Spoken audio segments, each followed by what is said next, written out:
Section 1. The Yellow Town, that time forgot.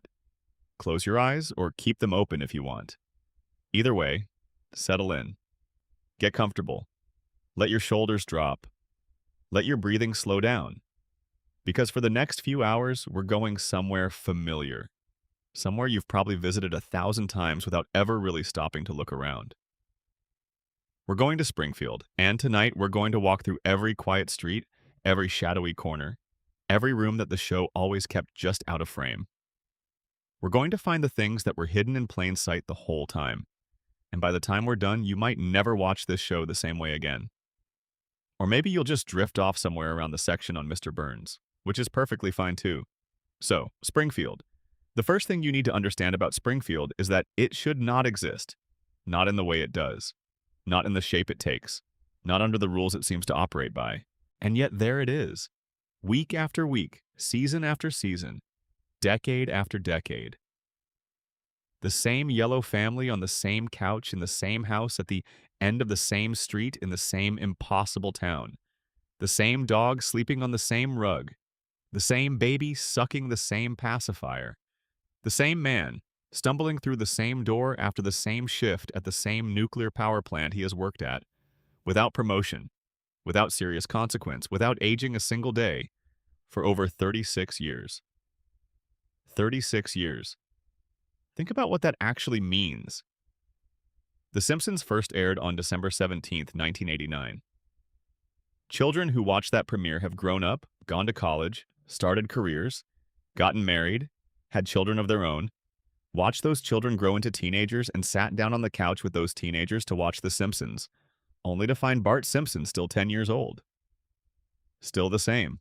Still skating the same sidewalk, still doing homework he'll never finish, still grinning that same sideways grin.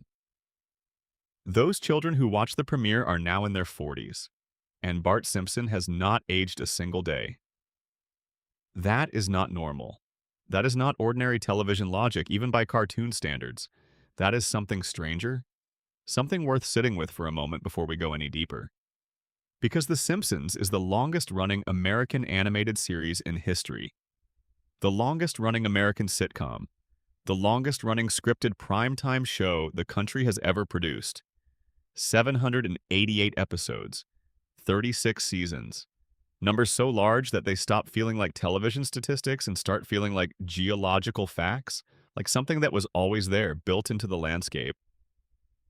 A mountain range you don't notice because you've been living beneath it your whole life.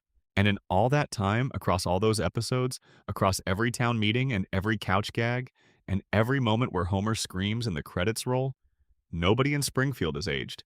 Not one person. Not one wrinkle on one face. Not one gray hair. Not 1 inch of height on one child.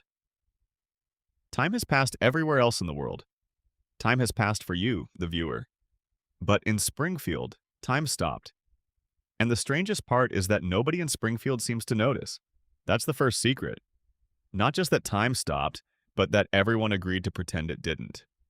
The people of Springfield have been living in a kind of temporal freeze for 3.5 decades, and they've never once looked up from their donuts and their bowling and their front yard arguments and asked the question that should be completely unavoidable. Why aren't we getting any older?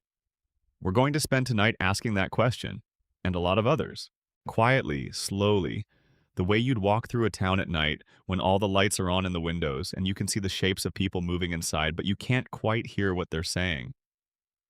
We're going to move through Springfield like that. Unhurried, attentive, noticing the things that were always there. Now, let's start with the shape of the town itself, because the geography of Springfield tells you something important about its nature before you've even looked at a single character.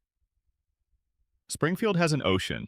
It also has mountains, and a desert, and a thick forested wilderness, and a harbor, and a gorge, and fertile farmland, and something that appears to be a mesa, depending on which episode you're watching.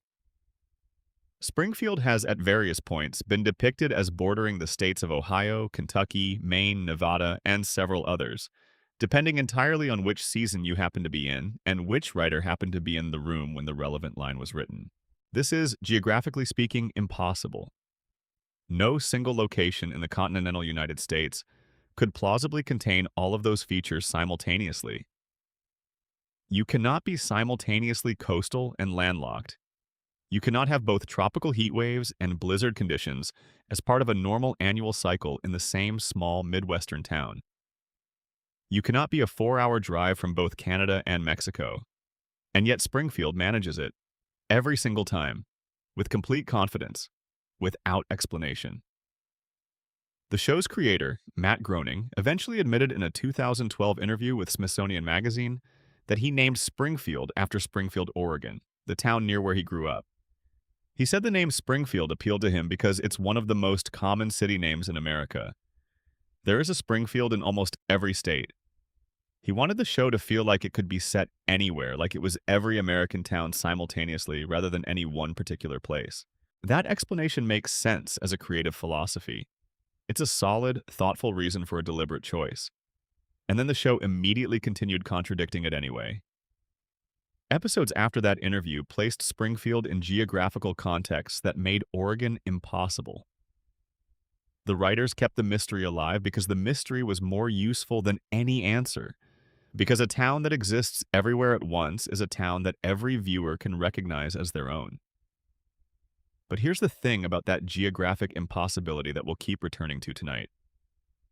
If Springfield exists everywhere at once, if it contains every American landscape within its borders, if it refuses to be located on any fixed map, then it is, in the most literal structural sense, a town that has escaped the normal rules of physical reality.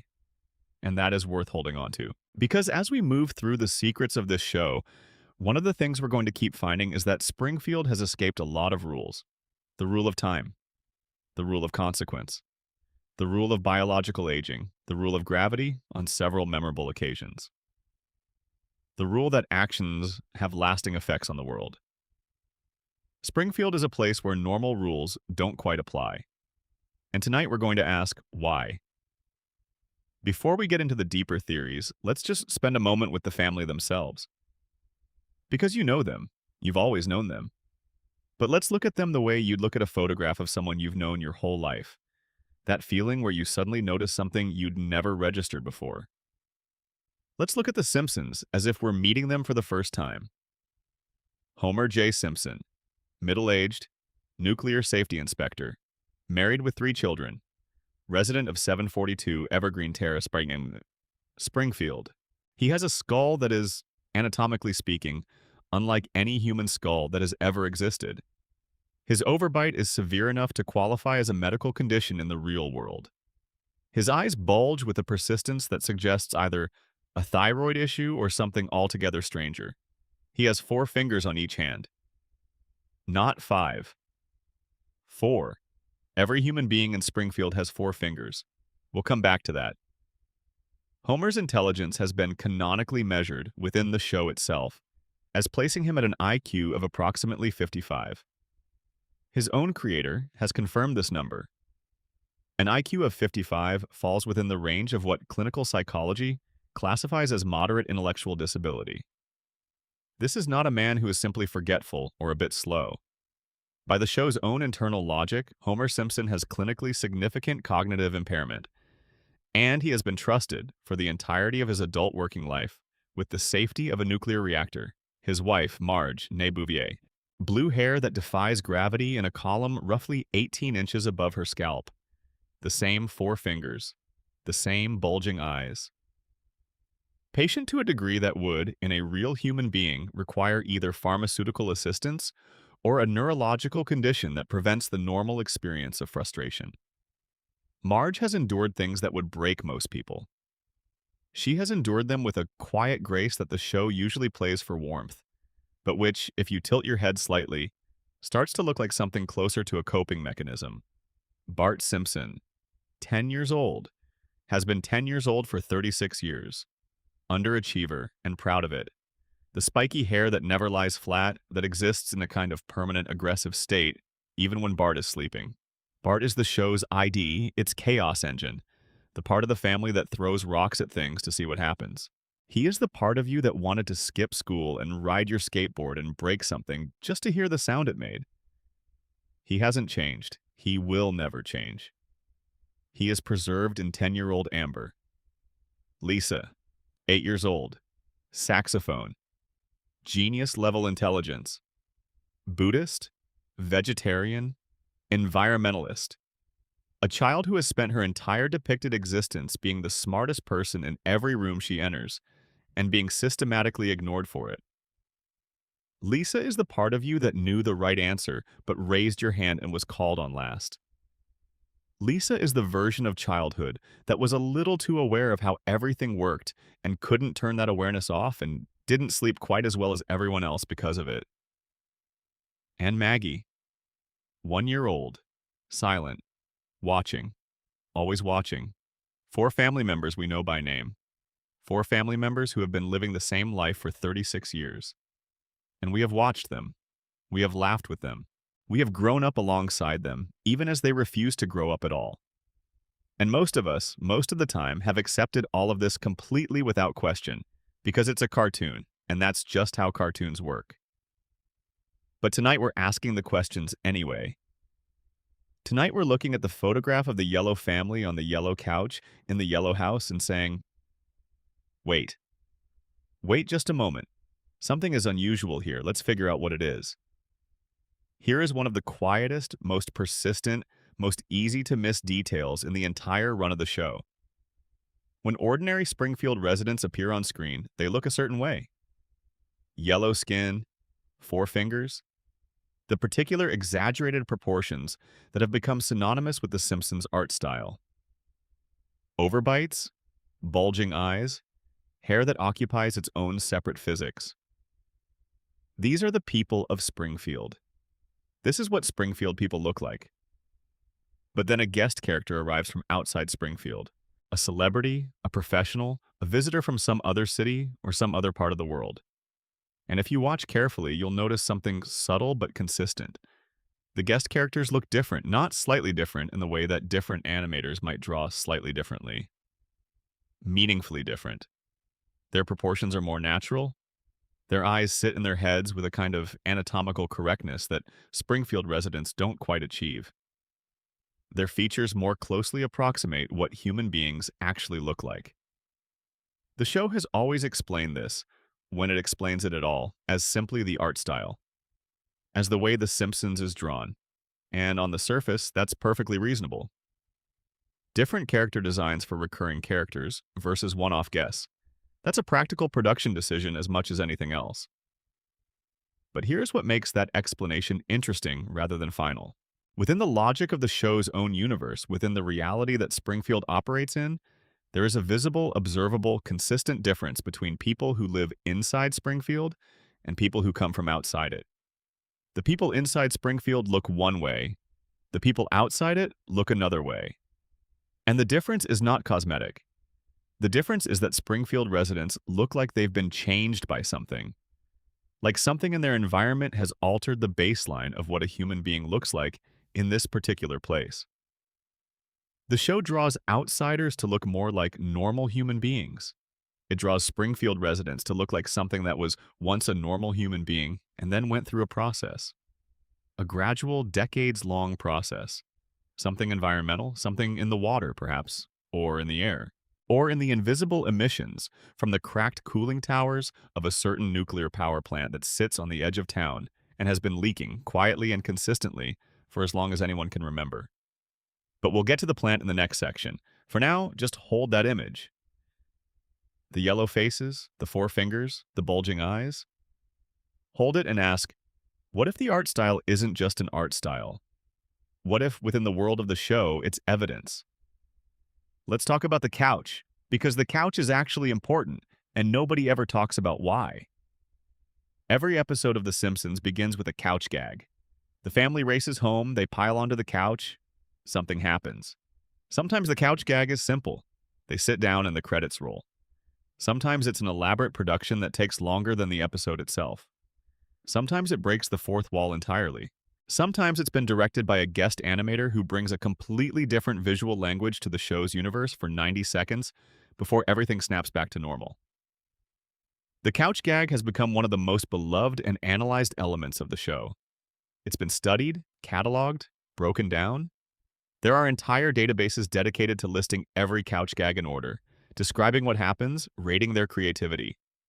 But here's what I want you to think about as you settle in tonight, as you get comfortable in whatever position you've chosen, as your breathing slows and the familiar opening notes of the Simpsons theme begin to play somewhere in your memory. The couch gag is, structurally, a ritual. The family comes home and takes their places. No matter what happened in the previous episode, no matter what catastrophe unfolded, what mystery was introduced, what character arc was theoretically advanced. The family comes home and they sit on the couch and everything resets. That's the promise of the couch gag. That's what it's been saying every single week for 36 years. Whatever happened, whatever will happen, the family comes home. The couch is waiting. The positions are assigned. Sit down, we're starting again. There is something profoundly comforting about that. Something that speaks to a very specific human need. The need to believe that no matter how chaotic things get, there is a place that doesn't change. A room where the same people are always waiting in the same spots, where the television is always on, where the familiar music plays, where everything begins again fresh. The Simpsons understood this need before most television shows did. They built a ritual around it. And we have participated in that ritual for 36 years, pressing play on a couch gag the way you might press play on a song you know every word of just because the familiarity itself is the point. That's the first secret hidden in plain sight. Not a conspiracy or a dark theory. Just this. The show has been offering you a ritual of return since 1989. Come home. Sit down. Everything is the same. Everything is fine. Let's begin. Now here is where the comfort of that ritual starts to develop a subtle, interesting complexity. Because the reset is not quite as complete as it appears. The show resets in terms of consequences. Characters don't grow. Events don't permanently alter the landscape. Springfield always rebuilds. Homer always survives. The family always reconciles. The couch is always there. But the show does accumulate something. Not age, not consequence. Something else. It accumulates detail.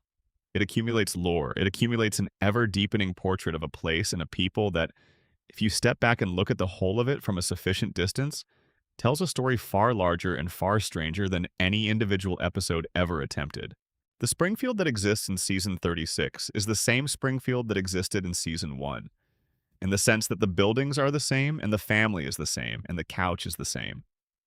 But it is also an infinitely more layered and complex place. 36 years of detail have been added to it, like sediment building up at the bottom of a river. And if you dive down into all of that sediment, if you sift through all of those accumulated details, you find patterns. You find things that were put there deliberately and never addressed. You find storylines that were introduced and then quietly abandoned. You find implications that the show has been dancing around for decades without ever committing to an answer. You find secrets. Not in the sense of things the writers deliberately hid as a puzzle to be solved. More in the sense of things that became true about Springfield through the accumulation of 36 years of storytelling. Things that the show has been showing you without necessarily intending to show you.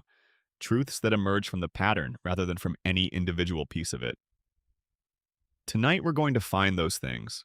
We're going to do it slowly and quietly and without any urgency because there's no rush. Springfield isn't going anywhere. It never does. One last thing before we move deeper.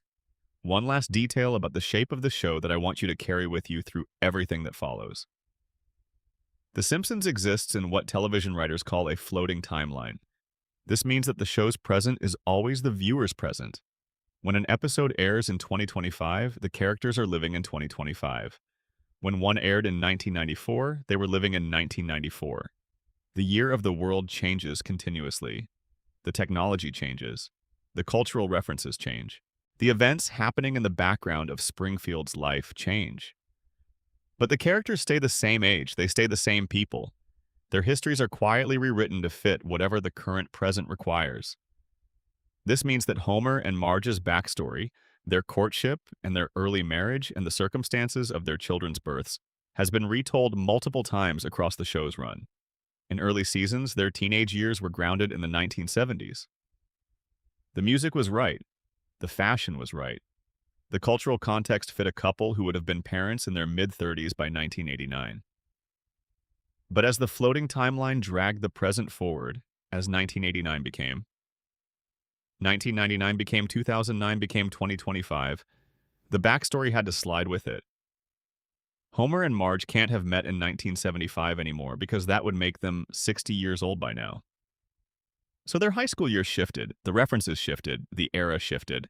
Their story has been set against the backdrop of at least 4 different decades now, each version replacing the previous one, each one treating itself as the definitive origin of this family.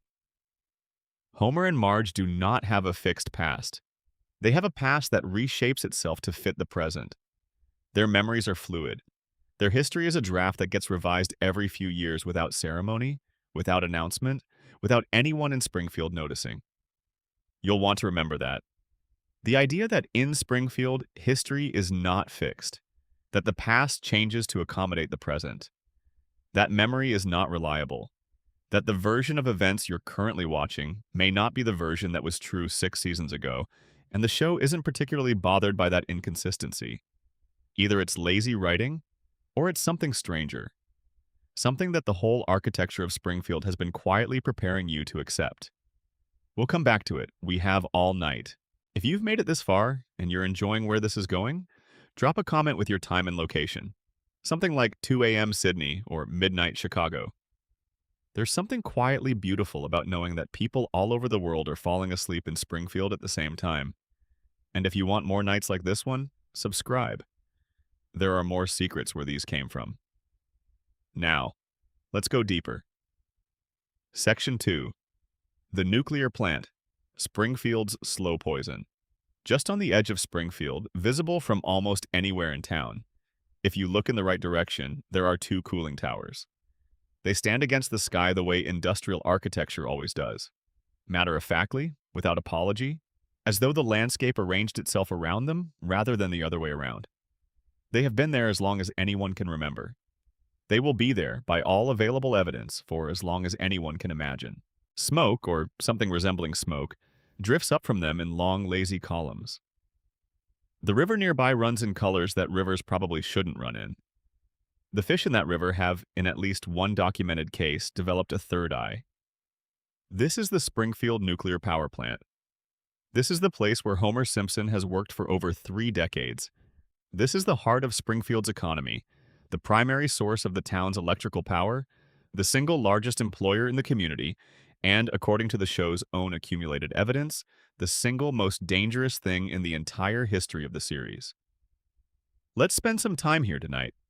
Let's walk through this place carefully because the nuclear plant is not just a setting. It is not just background scenery.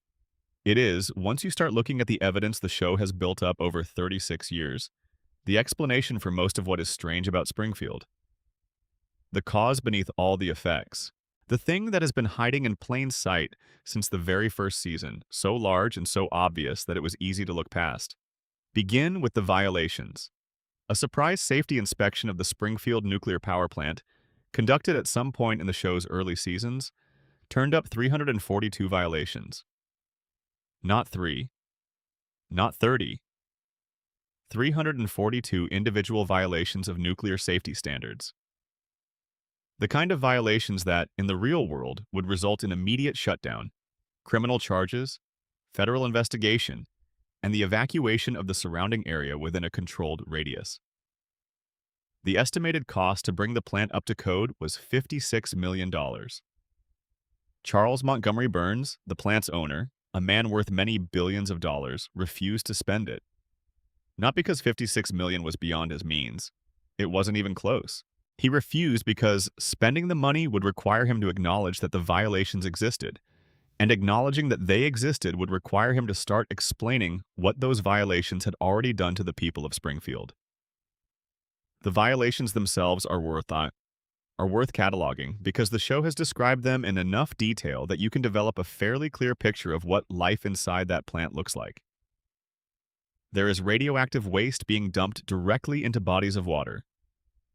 The same bodies of water from which Springfield residents drink and fish. There is radioactive waste being left on children's playgrounds. There are luminous rats glowing with whatever they've absorbed from the facility, running through the walls and floors of the building. There are cooling towers with structural cracks that have been patched temporarily with wads of chewing gum. There is plutonium, actual weapons-grade fissile material, being used as a paperweight on someone's desk. And then there are the human skeletons in the basement. The show drops this detail and moves on immediately. Human skeletons in the basement of an operational nuclear power plant. The inspection notes them, the camera acknowledges them. And then the scene ends, and nobody asks the most obvious question that scenario creates. How did those people die, and why are their remains still there? And what did the person who runs this facility decide to do with that information? The answer, based on everything else we know about Burns, is nothing. He decided to do nothing. He decided to continue. He decided that the bones in the basement, like the glowing rats in the walls, like the three-eyed fish in the river, were simply features of the landscape. Things that were there. Things that would remain there. Things that didn't require acknowledgement or response. Now let's talk about the man responsible for preventing all of this from getting worse. Homer Simpson's job title is Safety Inspector at the Springfield nuclear power plant. His official function, the reason he receives a paycheck and benefits, and a parking spot and access to the donut cart in the break room, is to ensure that the facility does not poison, irradiate, or otherwise harm the people who work in it and the community that surrounds it. Homer's actual IQ, as established by the show's own creator, is approximately 55. This places him, as we noted earlier, in a range of cognitive function that clinical psychology does not typically associate with professional competence in safety-critical industrial environments. Homer sleeps at his workstation, not occasionally, habitually. His default professional posture is unconscious, face down on a control panel that monitors the status of an active nuclear reactor. He eats donuts during meltdown warnings. He has at various points caused nuclear incidents through sheer inattention. In one canonical episode, he threw a donut into the reactor core to see what would happen to it. He was curious about the donut's behavior in a radioactive environment. He did not appear to consider whether the reactor's behavior in a donut-contaminated environment might be worth thinking about. And yet Homer has kept his job for over 30 years. Not because he performs well, not because management has failed to notice his deficiencies. He has been the subject of multiple investigations, multiple incidents, multiple moments where competent management would have, at minimum, reassigned him to something with lower stakes. He has kept his job because keeping Homer in that position is useful to someone. Here is how we know this. At one point during the show's run, German investors purchased the Springfield nuclear power plant from Burns. The first thing the Germans did, as any reasonable business owners would, was conduct an assessment of the facility's personnel. The first person they fired was Homer Simpson. They looked at his record, his qualifications, and his performance history, and they made the only rational decision that record, those qualifications, and that history support. They removed him. The second thing the Germans did was calculate the cost of bringing the facility up to regulatory compliance. The estimate nearly bankrupted them. They reeled from it. They had not understood, when they purchased the plant, the full depth of what they had bought. They had not understood how far below acceptable standards the facility was operating, how much money it would take to address that gap, how many decades of neglect had built up into the kind of problem that cannot be addressed incrementally. It had to be addressed all at once, and the cost was staggering. Burns bought the plant back. He rehired Homer immediately. Think about what that sequence tells you. The moment someone competent took control of the facility and actually looked at what was wrong with it, two things happened. Homer lost his job, and the scale of the problem became financially paralyzing. Burns understood both of those things. Burns had always understood them. A competent safety inspector means documented violations, which means regulatory scrutiny, which means required remediation, which means the end of the financial arrangement that makes the plant so profitable. Homer ensures that none of that happens. Homer's incompetence is not a bug in the plant's operation. It is a load-bearing feature. Now here's the piece of this that turns from dark comedy into something genuinely unsettling. The show, across many seasons, has built up a portrait of what the nuclear plant's ongoing contamination has done to Springfield's living creatures. And it starts with Blinky. Blinky is the three-eyed fish. He appears early in the show's run, caught from the river directly downstream from the plant. He becomes briefly a national news story within the show's universe. A gubernatorial candidate uses Blinky as a campaign issue, arguing that the fish is evidence that Burns is poisoning the environment. Burns is forced, on live television, to eat the fish to demonstrate that it is harmless. The town watches. The candidate loses the election, the story ends. Nobody conducts a follow-up study. Nobody tests the water upstream or downstream. Nobody asks the question that a three-eyed fish caught directly adjacent to a nuclear facility should, by any reasonable scientific standard, immediately prompt. If this is what the radiation is doing to the fish, what is it doing to everything else that lives in the same water? But the show has been answering that question in the background for 36 years, without anyone asking it directly. Look at the Springfield wildlife. Santa's little helper, the Simpson family dog, has the same protruding eyes as his owners. The same proportions that deviate from standard canine anatomy. The animals in the woods around Springfield have been depicted with mutations in various episodes. The natural environment of Springfield is not healthy. It is not a background detail or an art decision. The show has established, repeatedly and consistently, that the living things of Springfield do not look the way living things look anywhere else. And then there are the people. Homer's four fingers, his skull shape, his overbite, his eyes, his capacity to absorb physical punishment that would kill an ordinary human being. He has been shot. He has been electrocuted. He has fallen off cliffs. He has been hit by cars. He has been in explosions. He has been buried. He has been in industrial accidents of various descriptions. And he recovers.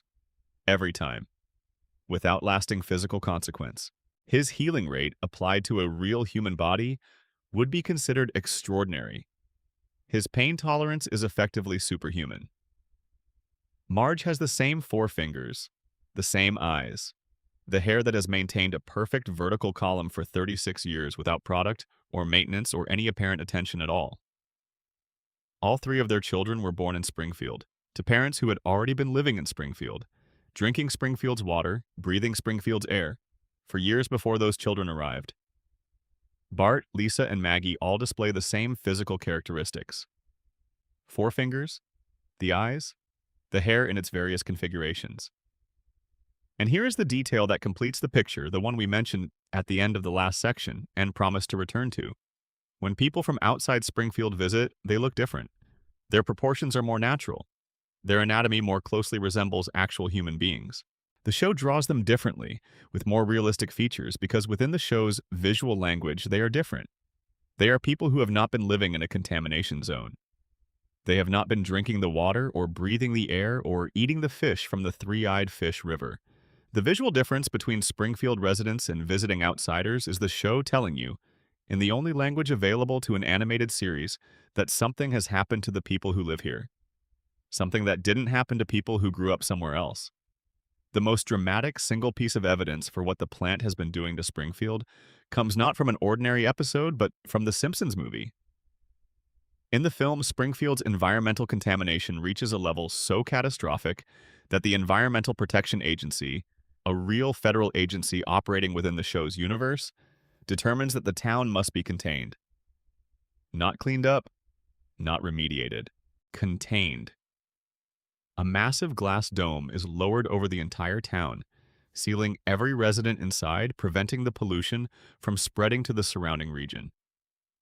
The United States government looked at Springfield and concluded that the most reasonable response to that community's level of contamination was to put a lid on it, not to arrest anyone, not to shut down the plant, not to fund a cleanup, just to seal the whole thing in, keep it separate from the rest of the country, and let whatever was happening inside continue to happen, safely isolated from the outside world.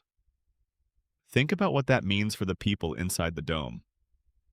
Every person who has been living in Springfield, drinking that water, breathing that air for years or decades.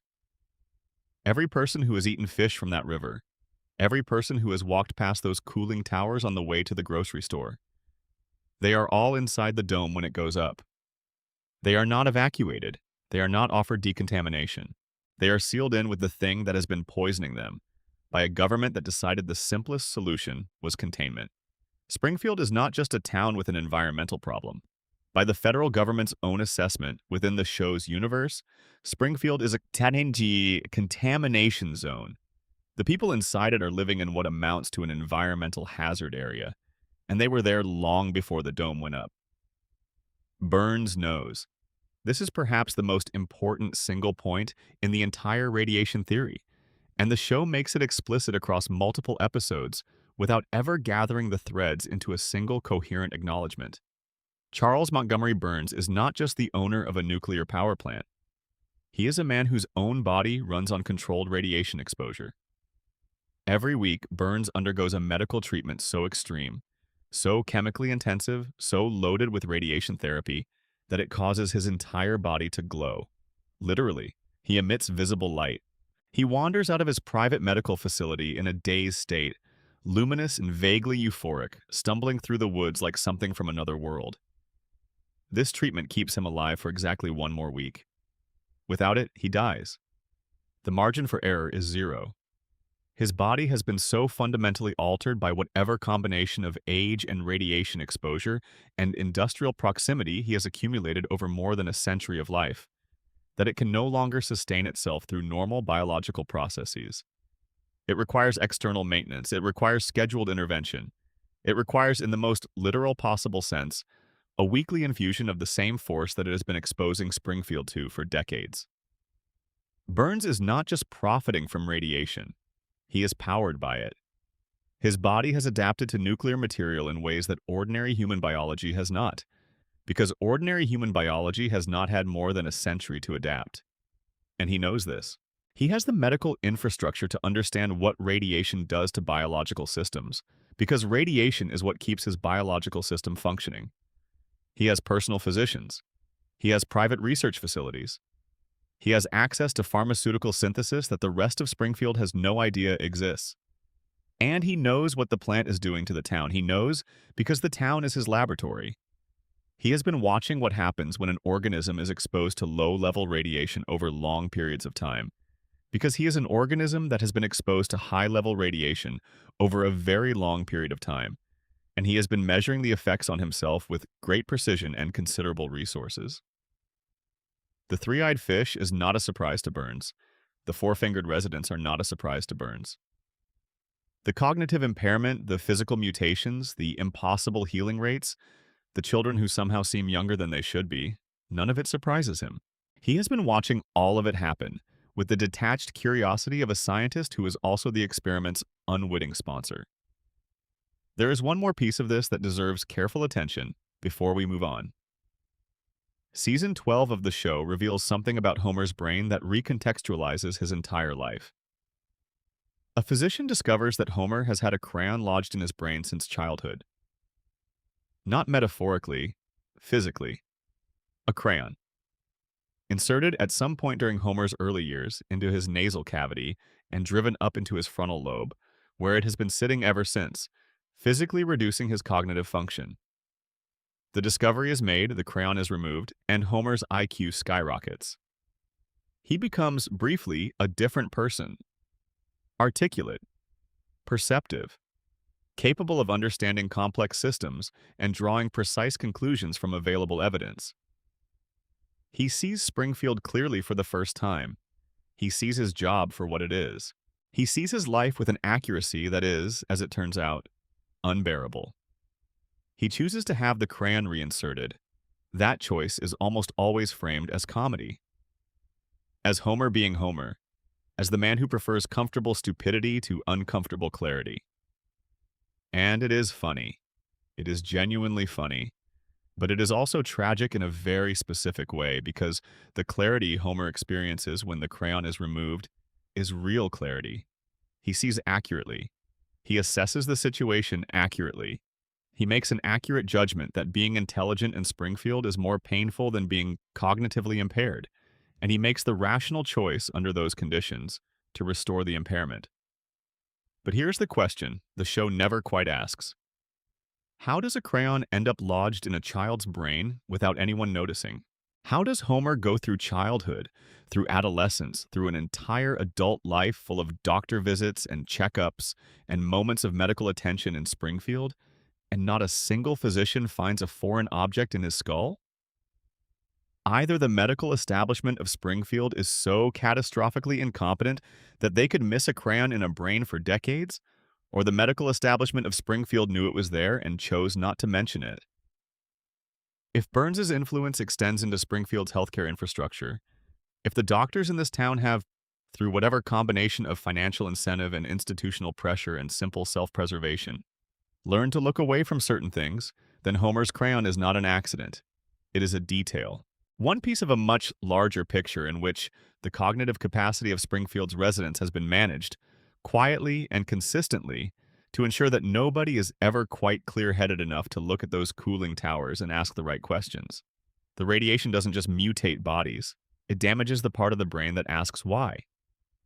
And if something happened to damage that part deliberately, in at least one case, the question of what else might have been managed, what other small interventions might have accumulated into the collective cognitive haze that keeps Springfield docile and employed and quietly poisoned, becomes a question with very dark implications. Here is how this section ends, and here is the idea I want you to carry into sleep with you. Springfield is yellow. The residents are yellow. We accept that as an art style, as a production choice, as the visual signature of a particular animated show from a particular era. But within the world of that show, there is only one place in the fictional universe of The Simpsons where people are yellow. It's Springfield. Visitors from outside are drawn differently. The yellow skin belongs specifically to the people who live inside the contamination zone. It's always been there. The evidence has always been there. The three-eyed fish was there in Season 2. The 342 violations were there in the early seasons. The bones in the basement were there. The glowing Burns was there in Season 8. The dome was there in the movie. The crayon was there in Season 12. The show has been telling you this story for 36 years. It has been showing you the evidence and trusting you to look at it. And most of us, most of the time, have looked at it and laughed and moved on. The way you do when a joke lands and you're satisfied and you don't stop to ask what was true in it. Tonight we're asking, Springfield is a contamination zone. Its residents are the proof. The nuclear plant is the cause. And the man at the center of it all has always known, has been managing his own version of the same contamination with tools that nobody else in Springfield has access to. And Homer comes home from his shift at the plant, and he sits on the couch, and the credits roll and nothing changes and nobody ages, and the cooling towers are still standing when the sun comes up over Springfield. They always are. Section 3, Homer's Coma, The Dream That Never Ended. It's 1993, April 1st, 1993 to be precise. April Fool's Day. The 18th episode of the show's 4th season airs. It's called So It's Come to This, a Simpsons clip show. The premise is simple enough. Bart is in a playful mood. He runs through a series of April Fool's Day pranks on Homer, each one a little more elaborate than the last, each one escalating the stakes, until finally, for the climactic gag, Bart takes one of Homer's beer cans to an auto body shop and puts it inside an industrial paint shaker. He shakes the can until the pressure inside it has built to something extraordinary. Then he puts the can back in Homer's refrigerator and waits. When Homer opens the can, the explosion is violent enough to send him to the hospital. He lies in a hospital bed recovering. He spots a vending machine across the room. He wants a candy bar because he is Homer Simpson and he always wants something, and he hauls himself out of bed and across the floor and shakes the vending machine until it topples and lands on him and puts him into a coma. A coma. Not a dream sequence, not a cutaway gag, an actual, clinical, properly dramatized coma. Homer Simpson flatlines. His brain activity drops to something the show depicts with appropriate medical gravity. His family sits beside his bed. His son cries. The episode builds through clips and memories and emotional resonance toward a resolution. Homer wakes up. Bart is tearfully confessing at his bedside. Homer springs awake and immediately starts strangling his son, and the family laughs and everything is fine. The episode ends there, mostly, except for one detail that the show drops in those final moments so casually that it's easy to let it slide past you. Homer, in the aftermath of the coma, is informed that the event has caused permanent neurological damage. He has lost 5% of his brain function. 5%. Gone, destroyed. Never coming back. The physicians are clear about this. This is not a maybe. This is a measured clinical assessment of what the coma did to Homer's brain. And Homer's response to learning that he is permanently brain damaged is to laugh while simultaneously announcing that he doesn't understand why he's laughing. The family finds this charming, the credits roll, the show continues for 32 more years. Unless Homer never woke up. That is the Homer coma theory. It is, without question, the single most widely known, most extensively debated, most internally coherent fan theory in the history of The Simpsons. It was first formally articulated in a Reddit thread, attributed to a user with the handle hard to name a topic, and it spread from there through the show's fan base with the quiet efficiency of something that resonates, something that feels, once you've heard it, like it was always obvious. The theory is this: Homer Simpson did not wake up from his coma in April 1993. The scene where he springs awake and strangles Bart is not a real awakening. It is a dream. A coma patient's dream of waking up, which is, medically speaking, a thing that actually happens. Patients in comas dream. Their brains continue generating content, simulating experience, running versions of their lives. Homer's brain, lying in that hospital bed in Springfield General, with 5% of its capacity gone, started dreaming. And it never stopped. Every episode that aired after April 1993, every guest appearance, every trip abroad, every celebrity encounter, every impossible adventure, every moment of spectacle and absurdity that has accumulated across 32 seasons of post-Season 4 Simpsons. All of it. Every single frame of it. The dream of a man in a hospital bed in a town called Springfield, slowly and quietly losing the last threads of consciousness while his family sits beside him. The first piece of evidence for this theory, and arguably the most compelling one, is a tonal shift in the show that happened right around the same time and has been debated for decades. Before the coma episode, The Simpsons was a grounded show. Grounded in the sense that a cartoon family sitcom can be grounded. The stories dealt with recognizable human problems. Homer tried to quit drinking. Marge considered having an affair. Lisa developed a crush on a substitute teacher.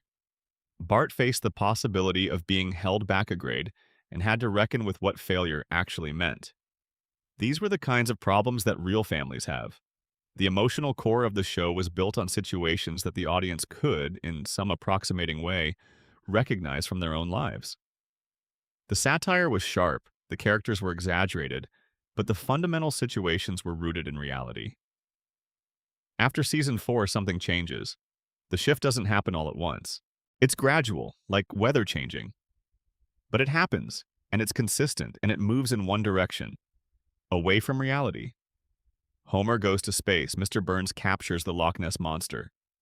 Homer becomes the leader of a vigilante group. Homer joins a secret society. Homer discovers that his mother was an underground radical who has been in hiding since the 1960s. Homer meets God.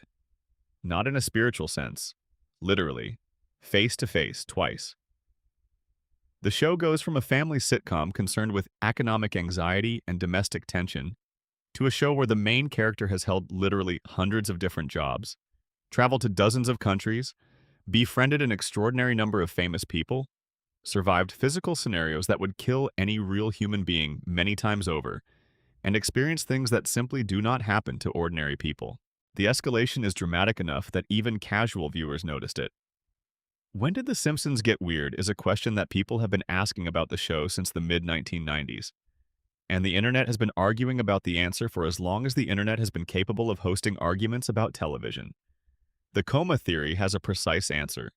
The Simpsons didn't get weird after Season 4. Homer's brain got worse after Season 4. The escalating surrealism isn't the writers losing their grip on the show's reality.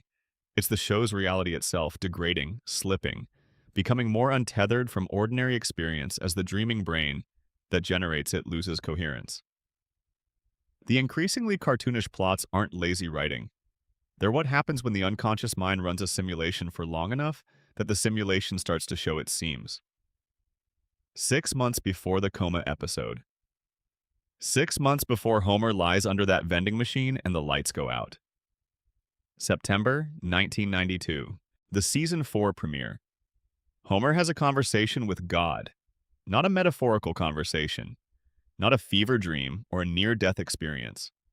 A direct, face-to-face theological exchange with the actual God of the show's universe. A figure who appears in a form that the episode depicts with serious intention. And during this conversation, God tells Homer something. God tells Homer that he will learn the meaning of life. But not yet. His time is coming, but it hasn't arrived. There are things still to experience. And then it ends. 6 months later, Homer is in a coma. The timeline matches. God, in September 1992, tells Homer that his time is coming. In April 1993, Homer's time comes.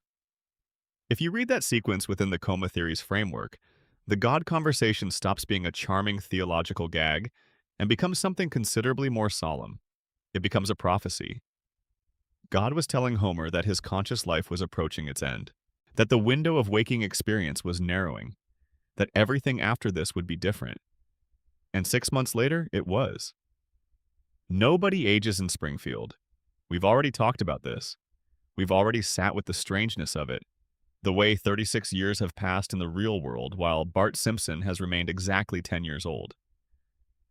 But the coma theory offers an explanation for this that is, in terms of emotional and narrative logic, the most satisfying of all the theories that attempt to address it.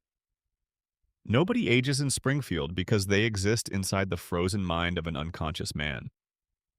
Homer's brain cannot imagine his children getting older because he wasn't there to see it happen. His unconscious mind has no information about who Bart became after April 1993. It has no data about Lisa's teenage years, about Maggie's development, about the people his children grew into in the years he missed. It only has what it had on the day the vending machine fell. The snapshot of a family, at a particular moment, preserved perfectly because that's the last real information the brain received. Of course, Bart is still 10. Homer's brain remembers him at 10. Of course, Lisa is still 8. Of course, Maggie is still 1. Of course, Marge still looks exactly the way she looked on that afternoon in the hospital. The dream preserves them at their last known coordinates. It keeps them exactly as they were because changing them would require information that Homer's unconscious mind doesn't have and can never get. And this is where the coma theory stops being a clever fan exercise and starts being something genuinely moving. Because if it's true, then Homer's coma dream is not a nightmare. It is not a horror story. It is, in the most literal possible sense, the thing Homer would choose if he could choose anything. His deepest wish. His most fundamental need. Given the chance to dream indefinitely, to simulate any version of his life his unconscious could construct, Homer Simpson dreams about his family. He dreams about his children being small and young and needing him. He dreams about Marge still loving him the way she loved him at the beginning. He dreams about Friday nights on Evergreen Terrace where the pizza is hot and the beer is cold and everyone is safe and nobody has grown up and nobody has moved away and nobody has left. He dreams about home.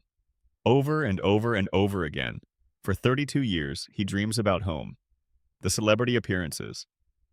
In the early seasons of The Simpsons, celebrities appeared occasionally, thoughtfully, as part of stories where their presence served a narrative function. Michael Jackson appeared in Season 3 in a way that the show handled with some complexity.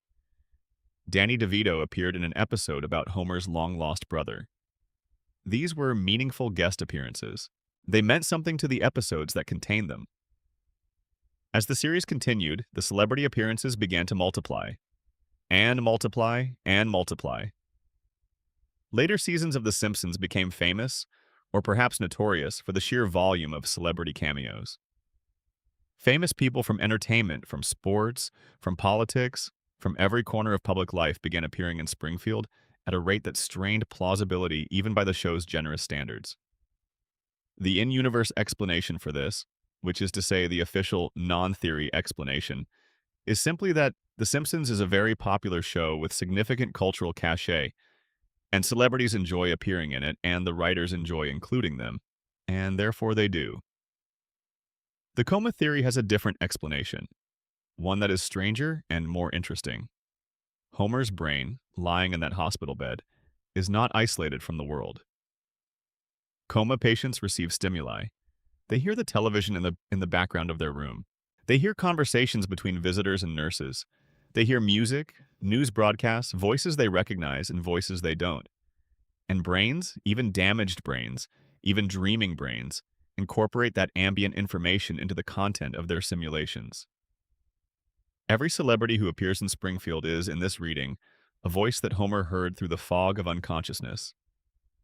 A name mentioned at his bedside, a face glimpsed on a television screen reflected in the window, a familiar voice from a radio left on by a night nurse.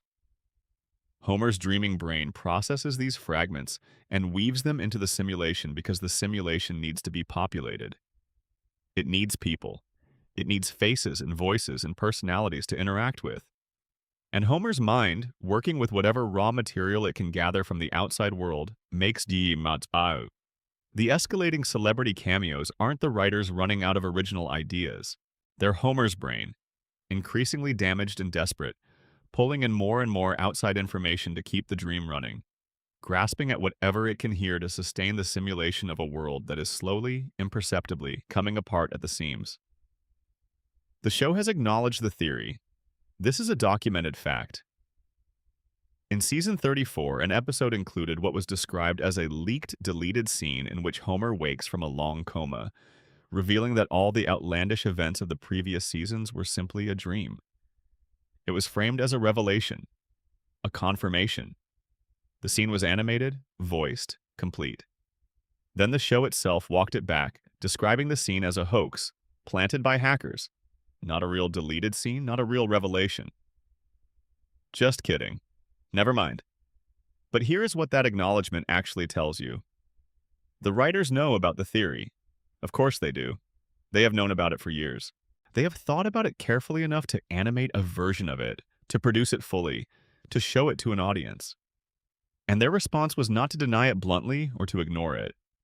Their response was to show you the thing you wanted to see and then take it away and tell you it wasn't real. Which is, if you think about it, exactly what a dream does. A dream shows you things. It offers you clarity, resolution, the answer you were looking for. And then something shifts and the clarity dissolves, and you're back where you started. Except now you're not quite sure what was real and what wasn't. Executive producer Al Jean addressed the theory in 2015. He said it isn't true. He dismissed it as fan speculation and moved on. What Al Jean did not address, why nobody ages. What Al Jean did not address, the tonal shift after season 4. What Al Jean did not address, God's conversation with Homer 6 months before the coma. What Al Jean did not address, why the show has become progressively more surreal and reality detached across its later seasons in exactly the pattern you would expect from a degrading simulation. He said it's not true, and the interviewer moved on. But the theory did not move on, because the theory does something that no official explanation has ever done. It makes the show make sense. All of it. The aging freeze, the tonal shift, the celebrity flood, the impossible plots, the reset button that clears consequences between episodes, Homer's supernatural resilience, all of it. The coma theory explains it all with a single premise. And the elegance of a theory that explains everything with one assumption is hard to argue with. Here's what stays with you about the coma theory, the part that doesn't leave. If Homer has been dreaming since April 1993, then the emotional core of The Simpsons is not comedy. Not primarily, it is grief. It is the grief of a man who knows, somewhere beneath the dream, that he is missing things. That time is passing. That his children are growing up somewhere outside the dream and he is not there to see it. That Marge is getting older somewhere outside the dream and he is not there beside her. That the life he wanted so badly is continuing without him, somewhere in the waking world, and all he can do is hold on to the snapshot he has. And so he holds on to it. His dream is not a nightmare. It is devotion. It is a man who loves his family more than anything in the world and whose love takes the form of keeping them exactly as they were on the last day he saw them clearly. Bart with his skateboard, Lisa with her saxophone, Maggie with her pacifier, Marge with her impossible blue hair. All of them safe, all of them home, all of them exactly as he left them. Every episode of The Simpsons that you have watched since April 1993 is Homer refusing to let go. Every reset, every recovery, every moment where the credits roll and the world rights itself, that's Homer's brain insisting that the story isn't over, that the family is still together, that there's still time. The dream doesn't end because ending would mean waking up. And waking up means finding out how many years have passed, how old his children really are, whether anyone is still sitting by his bed. Waking up means the end of the only heaven Homer Simpson would ever think to ask for. A house on Evergreen Terrace where the kids are young and the beer is cold and nobody has to say goodbye. The show will never confirm this, but it will never quite disprove it either, because the evidence for it is not in any single episode. It's in the architecture. It's in the shape of the whole thing. And that's not the kind of evidence that a single statement by an executive producer can dissolve. Homer Simpson has been dreaming since 1993, and every episode you've ever loved is a love letter from an unconscious father to the family he can't reach. Section 4. Who really shot Mr. Burns? We need to go back to the summer of 1995, before streaming, before social media, before the internet had become the constant, humming presence that it is now. Television still operated on broadcast schedules. Shows aired once, and if you miss them, you miss them. Entire families gathered around single televisions at the same time. Water cooler conversations on Monday morning were actually a thing that happened in offices and schools because everyone had seen the same episode at the same time and had thoughts about it. The Simpsons understood that moment. It understood what it had built by 1995, which was a cultural phenomenon large enough to sustain something that no American animated series had ever attempted before.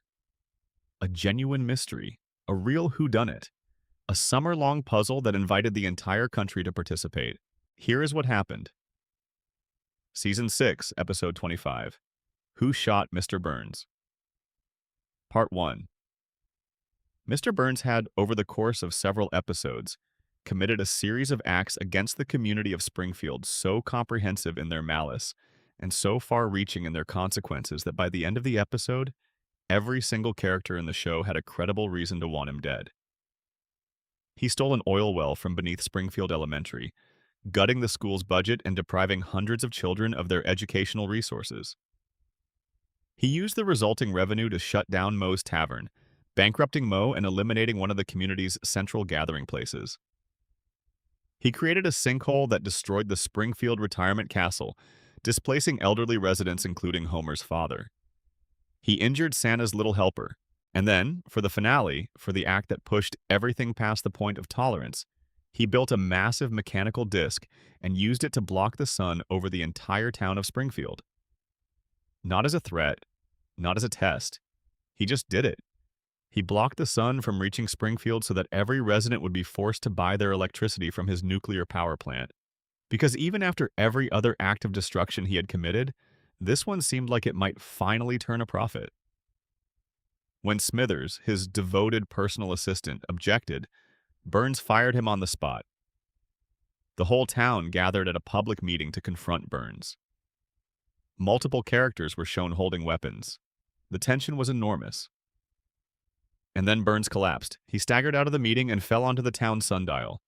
His hands landed on two letters, W and S, or, depending on your perspective, M and S. The screen went black. America had to wait an entire summer to find out who pulled the trigger. Fox promoted the mystery as a cultural event. America's Most Wanted produced a tie-in special called Springfield's Most Wanted, treating the fictional shooting as though it were a real unsolved case. Viewers were invited to submit guesses. The winner, if they identified the shooter correctly, would be animated into a future episode of the show.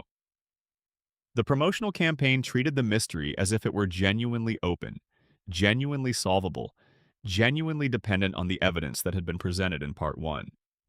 And then Part 2 aired in September 1995, and the answer was revealed. It was Maggie. Baby Maggie Simpson, 1 year old, not yet walking reliably, shot Charles Montgomery Burns in the parking lot of the town meeting. According to the account Burns provided upon waking from his own coma, he had encountered Maggie after the meeting and attempted to take her lollipop. In the struggle, his gun fell from his holster. Maggie picked it up. The gun discharged. Burns was shot. The case was closed. Maggie did it. Move on. Except the contest nobody won. Except the clues Burns himself called meaningless. Except Homer's unexamined confession in season 18. Except the fully produced alternate ending that the writers animated before settling on Maggie. Except the final shot of the episode, which, if you're paying attention, doesn't quite say what the show wants you to think it says. The case was never really closed. It was just declared closed. In Springfield, those are two very different things. Let's start with the contest. Fox invited viewers to submit their guesses. The network was explicit that the mystery was solvable from the clues presented in Part 1. This wasn't a joke. It wasn't a marketing gimmick in the sense of an unfulfillable promise. The show's writers genuinely believed that a careful viewer, paying attention to the right details, could identify the shooter. Thousands upon thousands of entries were submitted. When the producers went through a randomly selected sample, they found, according to the DVD commentary for the episodes, that not a single person from that sample had guessed correctly. Not one. They searched further.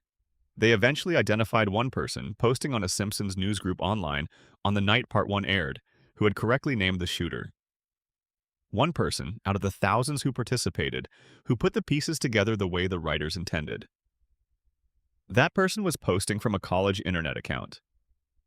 By the time the contest ended and the producers tried to track them down, the account was no longer active.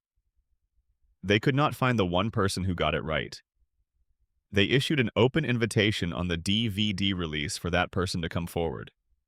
As far as anyone knows, they never did. Think about what that means. A mystery that its creators believed was solvable from the available evidence produced exactly one correct answer from the audience. One person whose identity is still unknown, who is perhaps out there somewhere 30 years later, in possession of the one winning entry for a contest that nobody won.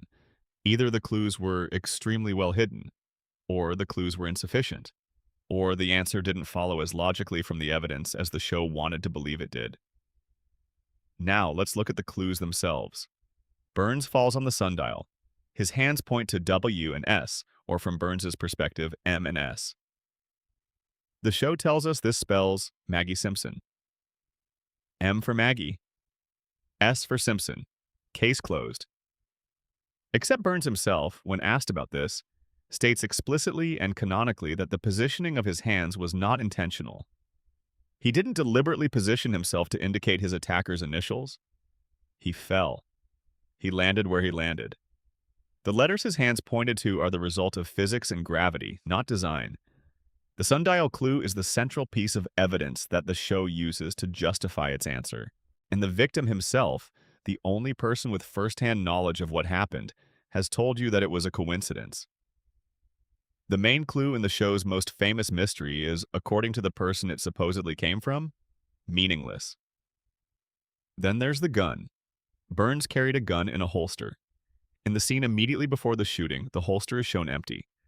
The gun was already missing from his person before the attack occurred. Someone took Burns's gun before the shooting. Whoever shot Burns did not bring a weapon to the town meeting. They used Burns's own gun, which means they came into possession of it, either by taking it from him by finding it after he dropped it, or by some other circumstance that placed it in their hands at the moment of the shooting. This eliminates most of the suspects who were shown carrying weapons at the meeting. Most of the people with motives came armed with their own weapons. The person who shot Burns was someone who arrived unarmed, encountered the gun by chance, and used it impulsively. That profile is compatible with several characters, including a baby who found it on the ground. But it's also compatible with many other characters who were present and unarmed. And then there are Burns's last words before he was shot. "Oh, it's you." Not "who's there," not a startled exclamation, not the kind of thing you'd say to a stranger who surprised you. "Oh, it's you." The casual acknowledgement of someone you recognize. Someone you didn't expect in this particular context, perhaps, but someone you know, someone you've seen before. Does Mr. Burns know Maggie Simpson? Has there been any established relationship between them prior to this episode? The show has not depicted one. Burns barely knows Homer's name, despite Homer having worked for him for years.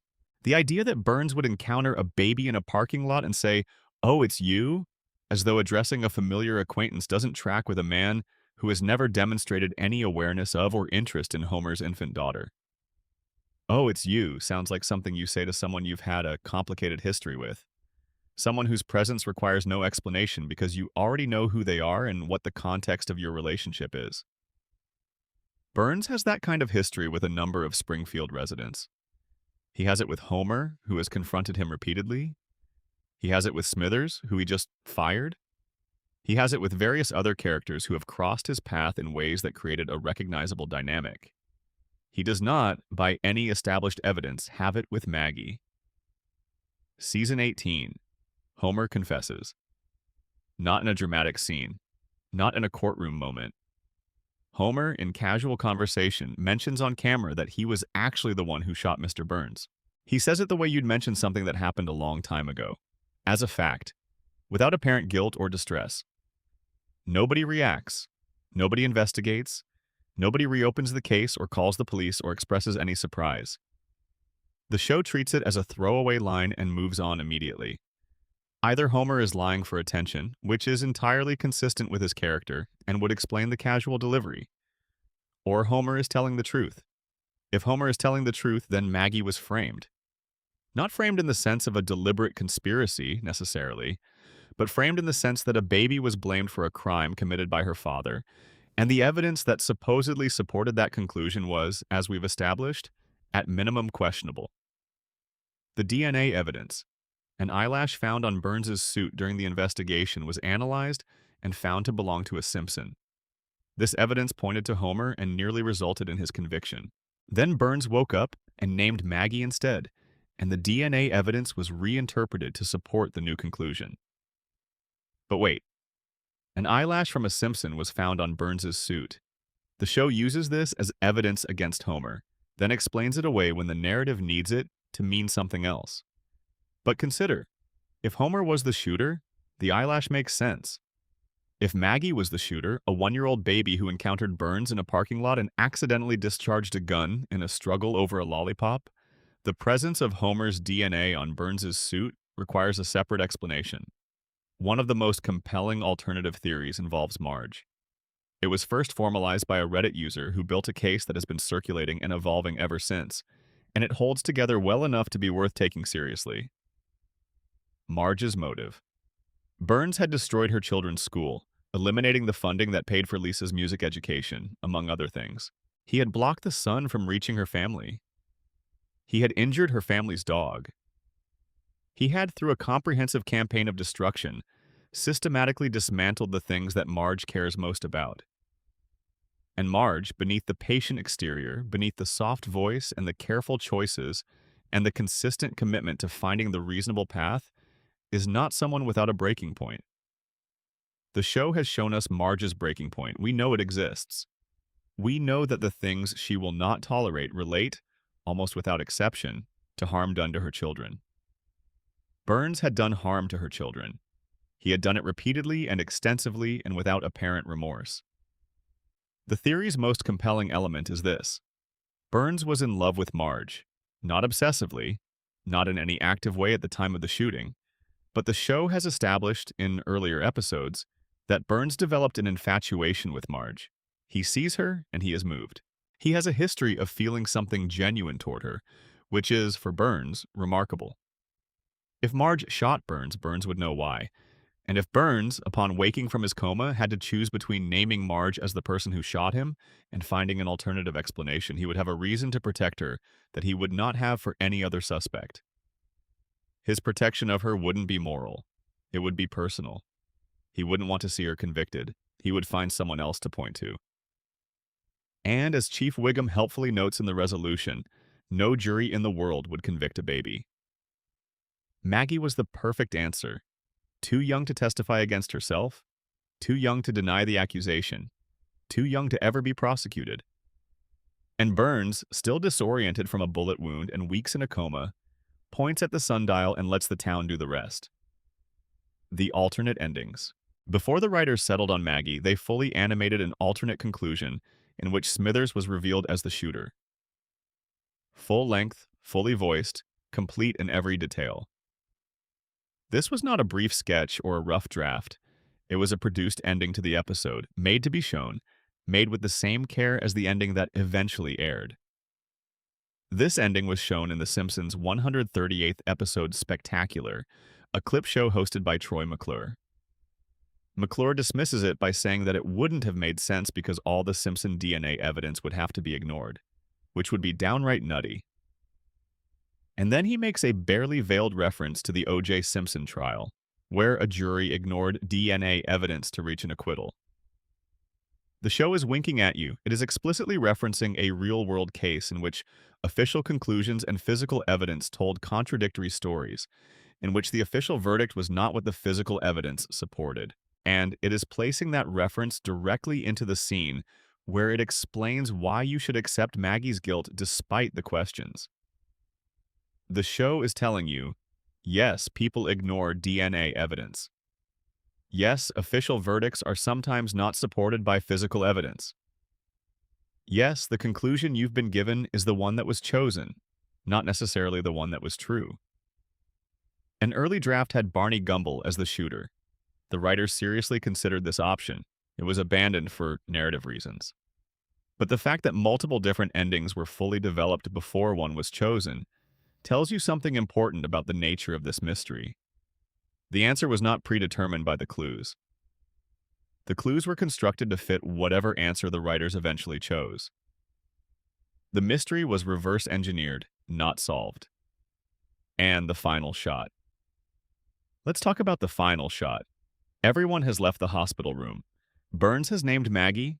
Homer has been cleared. The case is closed. The family is together again. Maggie is alone in the room. She looks around, carefully, deliberately, making sure that nobody is watching. And then she moves her pacifier in a motion that mimics pulling a trigger. The show wants you to read this as confession. As a 1-year-old acknowledging what she did, silently celebrating the fact that she got away with it. The case is closed, baby knows it, end scene. But there's another reading, and it's just as supported by what we're shown. Maggie is not confessing. Maggie is remembering. She saw someone fire a gun. She was present when a shooting happened. And she is doing what babies do, imitating something she witnessed, repeating the motion because she watched it happen, and her young mind is processing it the only way young minds can, through physical repetition, through the body's way of absorbing events.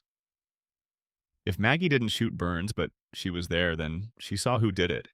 And she is, in that final shot, replaying the memory. Not confessing, remembering. The official answer is Maggie Simpson. The show committed to it. The DVD commentary supports it. But the clues that Burns himself called meaningless, the alternate endings, Homer's casual confession, the strange logic of, oh, it's you, the question of DNA evidence that pointed one way and was reinterpreted to point another.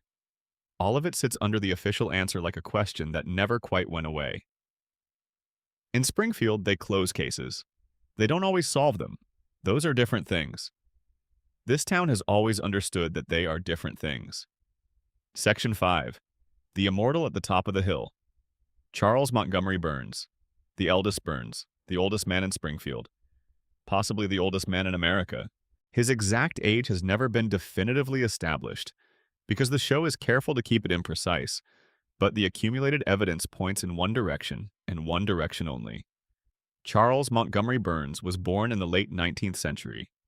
He has personal memories of events that took place before the turn of the 20th. He has spoken about the Gilded Age not as a history lesson, but as a lived experience. He attended Yale. He served in the Second World War in a capacity that the show depicts as morally complicated at best. He has referenced historical figures who died decades before most of the show's audience was born, as though they were personal acquaintances. By the most conservative estimate, Burns is at least 120 years old. By the most generous reading of the available timeline, he might be approaching 150. And he doesn't just exist, he functions. He runs a multi-billion-dollar corporation with a strategic ruthlessness that younger, supposedly more vital characters cannot match. His mind is sharp. His planning is meticulous. His understanding of power, of leverage, of the precise pressure points required to maintain control over a community and its economy is as sophisticated in Season 36 as it ever was in Season 1. How? How does a man born in the 1880s still run a nuclear power plant in 2025?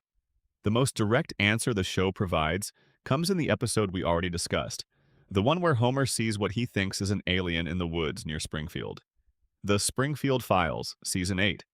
The alien is Burns. Burns has been undergoing a weekly medical treatment so intensive that it causes his body to glow. Literally. He emits a visible green light. The treatment keeps him alive for exactly one more week. Without it, he dies. The margin for error is 0. This is presented as a joke, as the punchline to a season-long setup. But if you remove the comedic framing and simply look at what the show has described, what you have is this.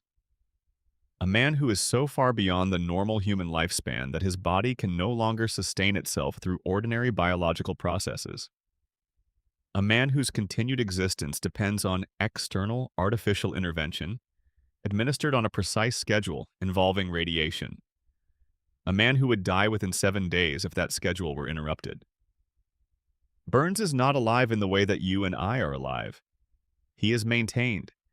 He is a system being kept operational through regular servicing. He is, in the most mechanical possible sense, a machine that requires maintenance to continue functioning. And the maintenance involves radiation, which connects everything we've discussed about the nuclear plant back to its owner in the most pointed possible way. The man who has been poisoning Springfield with radiation is himself dependent on radiation to survive. The thing he has given to the town is the thing that keeps him going. Springfield is irradiated because of Burns, and Burns is alive because of irradiation. And the whole arrangement is a closed loop in which the contamination and its primary beneficiary are the same entity, sustaining each other in perpetuity. The diseases. There is a scene in the show, one of its most quoted and most beloved, in which Burns visits a doctor for a medical checkup. The doctor runs his tests, examines his results, and delivers his assessment.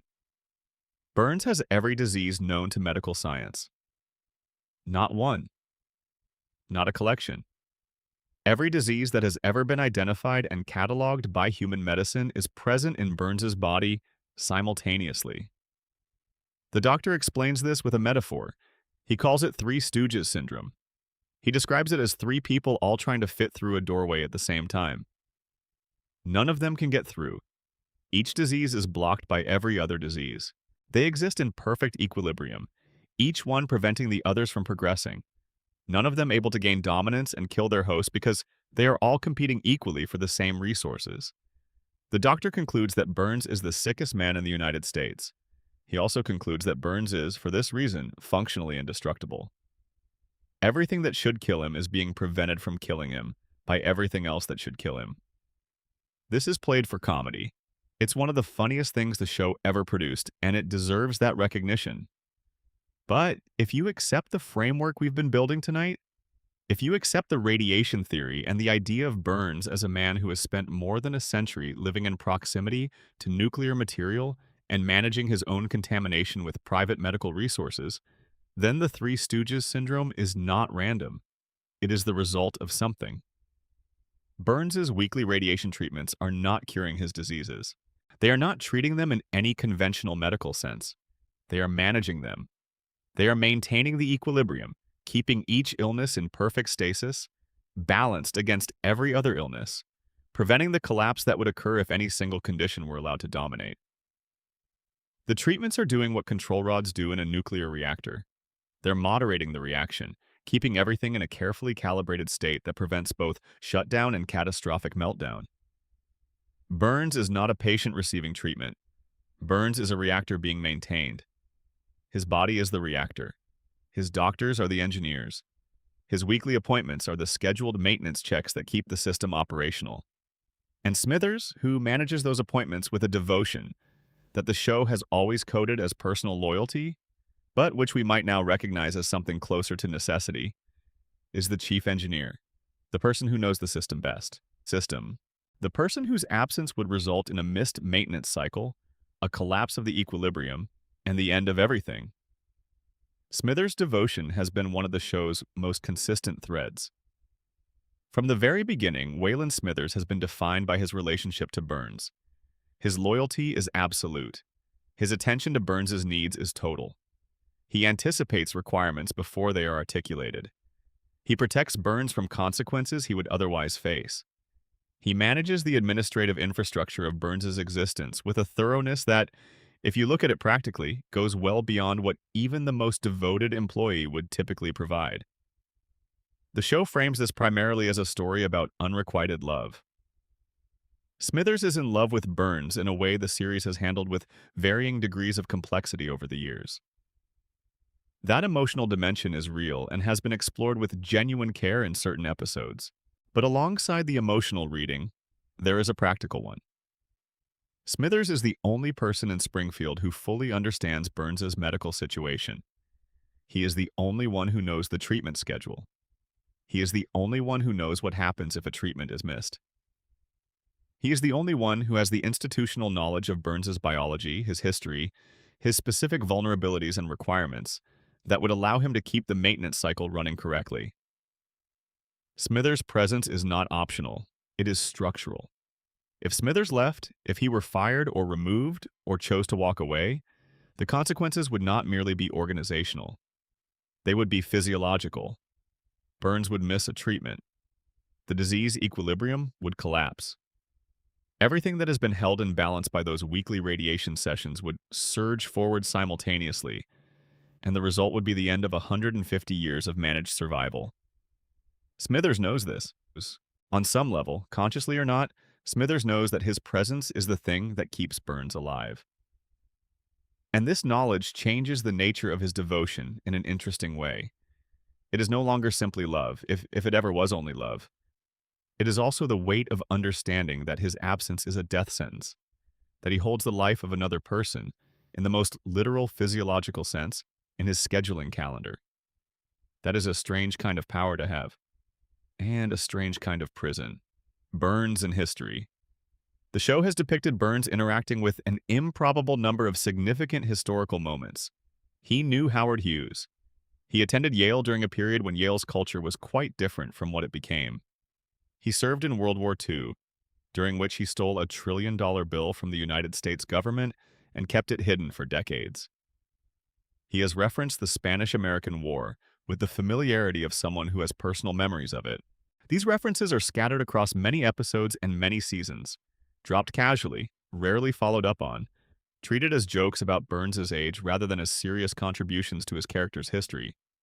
But taken together, they paint a picture of a man who has been present for an extraordinary portion of American history. Not as a passive observer, as an active participant, as someone with enough wealth and power to intersect with the major movements of that history in ways that shaped his own position and accumulated resources. The Burns family is old, very old. The show has depicted the Burns dynasty extending back centuries, to a kind of wealth that predates the industrial systems that created most modern fortunes. This is not new money. This is not a fortune built in a generation through hustle and innovation. This is a lineage of power. Continuous, generational, maintained across centuries through methods the show leaves deliberately unspecified. And here's the question that hangs over all of it. If Charles Montgomery Burns has been alive for well over a century, sustained by artificial means, was the first Burns to do this? Is the current Burns merely the latest in a line of extended lifespan patriarchs, each one maintaining control of the family's fortune through whatever longevity technology was available in their particular era? Before nuclear radiation, what did they use? The show does not say, but the show does establish that the Burns dynasty has been in continuous control of its wealth for longer than most American institutions have existed. That kind of continuity across that span of time suggests either extraordinary luck or extraordinary measures. And Burns is not a man who relies on luck. Burns and death. He has been shot. He has been hospitalized more times than can be easily counted. He has collapsed, fallen, been attacked, been poisoned, been abandoned in the wilderness, been subjected to various other potentially fatal circumstances across the show's 36-year run. He has come back from all of them. Homer comes back from fatal injuries too, but that's different. Homer's survival is passive. Homer endures damage, and the show simply continues. Without explanation or infrastructure, Homer is indestructible because the plot requires him to be indestructible. Burns' survival is different in kind. Burns survives because of systems, because of money, because of a carefully constructed infrastructure of medical support, financial resources, and institutional relationships that ensures that whatever happens to his body, there will always be someone standing by with the means to address it. Burns doesn't survive through cartoon logic. He survives through planning. Every dollar Burns has accumulated over more than a century of industrial operation has served, among other purposes, the purpose of maintaining his own survival.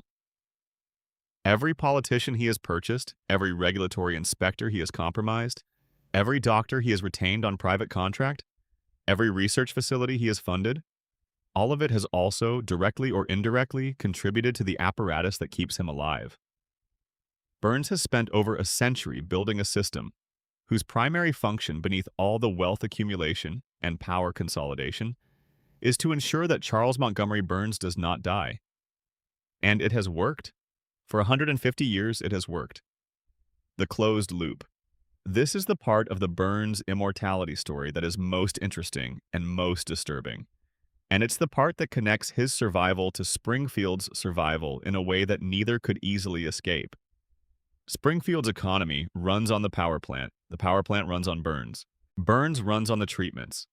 The treatments run on the infrastructure that Burns' wealth provides.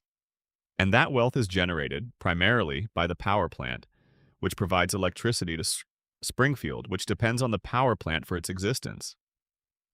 Springfield cannot kill Burns because Springfield cannot survive without Burns. The economy, the employment, the electrical infrastructure, everything that makes Springfield function as a community is tied to the continued operation of a facility that could not exist without its owner, because the moment Burns dies, the ownership structure collapses. The facility faces regulatory scrutiny it has never been subjected to, and the violations that have accumulated across a century of neglect become impossible to ignore or manage. Springfield needs Burns to stay alive. Burns needs Springfield to stay poisoned. The people of Springfield need the plant to keep the lights on. The plant needs Homer to stay incompetent. Homer stays incompetent because the radiation damages his cognition, and the crayon suppresses whatever function remains. The radiation damages everyone's cognition, which is why nobody ever challenges Burns. And Burns stays alive through treatments that are themselves radiation-based. The whole system sustains itself. Every part of it supports every other part. And the people inside it, yellow-skinned and four-fingered and aged somehow younger than they should be and older than they look, have been inside it for so long that the boundaries of the system have become invisible. They think they live in a town. They live in a closed loop. And the loop is managed with extraordinary precision and extraordinary patience by the oldest man in America, who glows in the dark and remembers the Spanish-American War. Section 6. Maggie, the quietest genius in Springfield. She doesn't talk. After 36 years on television, she has spoken perhaps once in circumstances so deliberately exceptional that the show made the moment an event, a guest vocal performance by one of the most famous celebrities in the world at the time. A single word, "Daddy," that rang through the episode like a bell and then was never repeated. She doesn't walk with any consistency. She falls over. She crawls. She arrives somewhere by wobbling there with the uncertain locomotion of someone who has not yet fully committed to bipedal movement. She communicates through her pacifier, through her eyes, through gestures that are subtle enough that the people around her almost always miss them. She is 1 year old. She has been 1 year old for 36 years. And in that time, in those 36 years of maintained infancy, she has shot a billionaire. She has led a successful rebellion against a tyrannical daycare administrator. She has saved her family from multiple life-threatening situations. She has demonstrated problem-solving abilities, strategic thinking, and situational awareness that would be remarkable in an adult and are, in a 1-year-old child, essentially impossible to explain through normal developmental psychology. She has been tested. The results, in the episodes where the show chooses to acknowledge them, are extraordinary. Her intelligence registers at levels that standardized testing cannot adequately measure. The show plays this for a quick laugh and moves on, but the pattern is consistent. Every time the show chooses to look directly at Maggie's cognitive capacity, what it finds is something that should not exist. Something that does exist. Something that watches everything from behind enormous eyes and says absolutely nothing. Let's go back to the shooting because we need to look at it differently than we did in the previous section. In section 4, we were asking who did it. Here we're asking something else. Here we're asking, what does the aftermath tell us about Maggie herself? A 1-year-old baby was identified as the person who shot the richest man in town. The police investigated. The evidence was examined. Chief Wiggum concluded that the evidence supported Maggie's involvement. Burns identified her. The case was officially resolved. And Chief Wiggum's final assessment of the situation was that no jury in the world would convict a baby. Case closed. Baby goes home. Life continues. Now watch the final scene one more time. Everyone has left the hospital room. The family is gone. Burns is in his bed. The room is empty except for Maggie. She looks around the room. Not the unfocused gaze of an infant exploring its environment. A deliberate visual sweep. She is checking whether she is being observed. She is confirming that no one is watching. This is a precautionary behavior. This is the behavior of someone who understands that there are things it is better to do in private. Then, having established that she is alone, she moves her pacifier in a motion that mimics pulling a trigger. Whether you read this as confession or as memory, whether Maggie is acknowledging what she did or reenacting what she witnessed, the behavior itself is remarkable. It requires situational awareness, knowing where you are and whether you are being observed. It requires memory, retaining the specific physical action associated with a specific event. It requires caution, making the judgment that this particular gesture is not something to perform publicly. It requires impulse control, waiting until you are certain of privacy before performing it.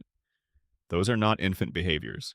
Those are the behaviors of someone who understands how the world works, who understands that certain knowledge is power, who understands that the value of information is diminished by sharing it.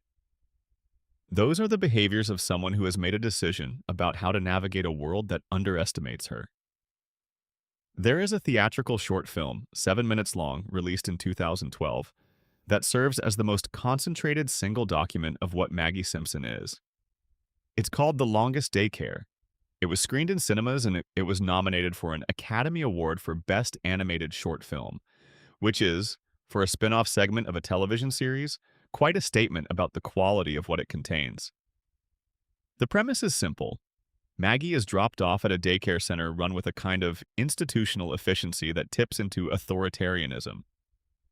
Resources are allocated based on assessed intelligence. Maggie, scoring high, receives better toys, more attention, greater latitude. Inside the facility, she finds a caterpillar about to become a butterfly. She wants to protect it.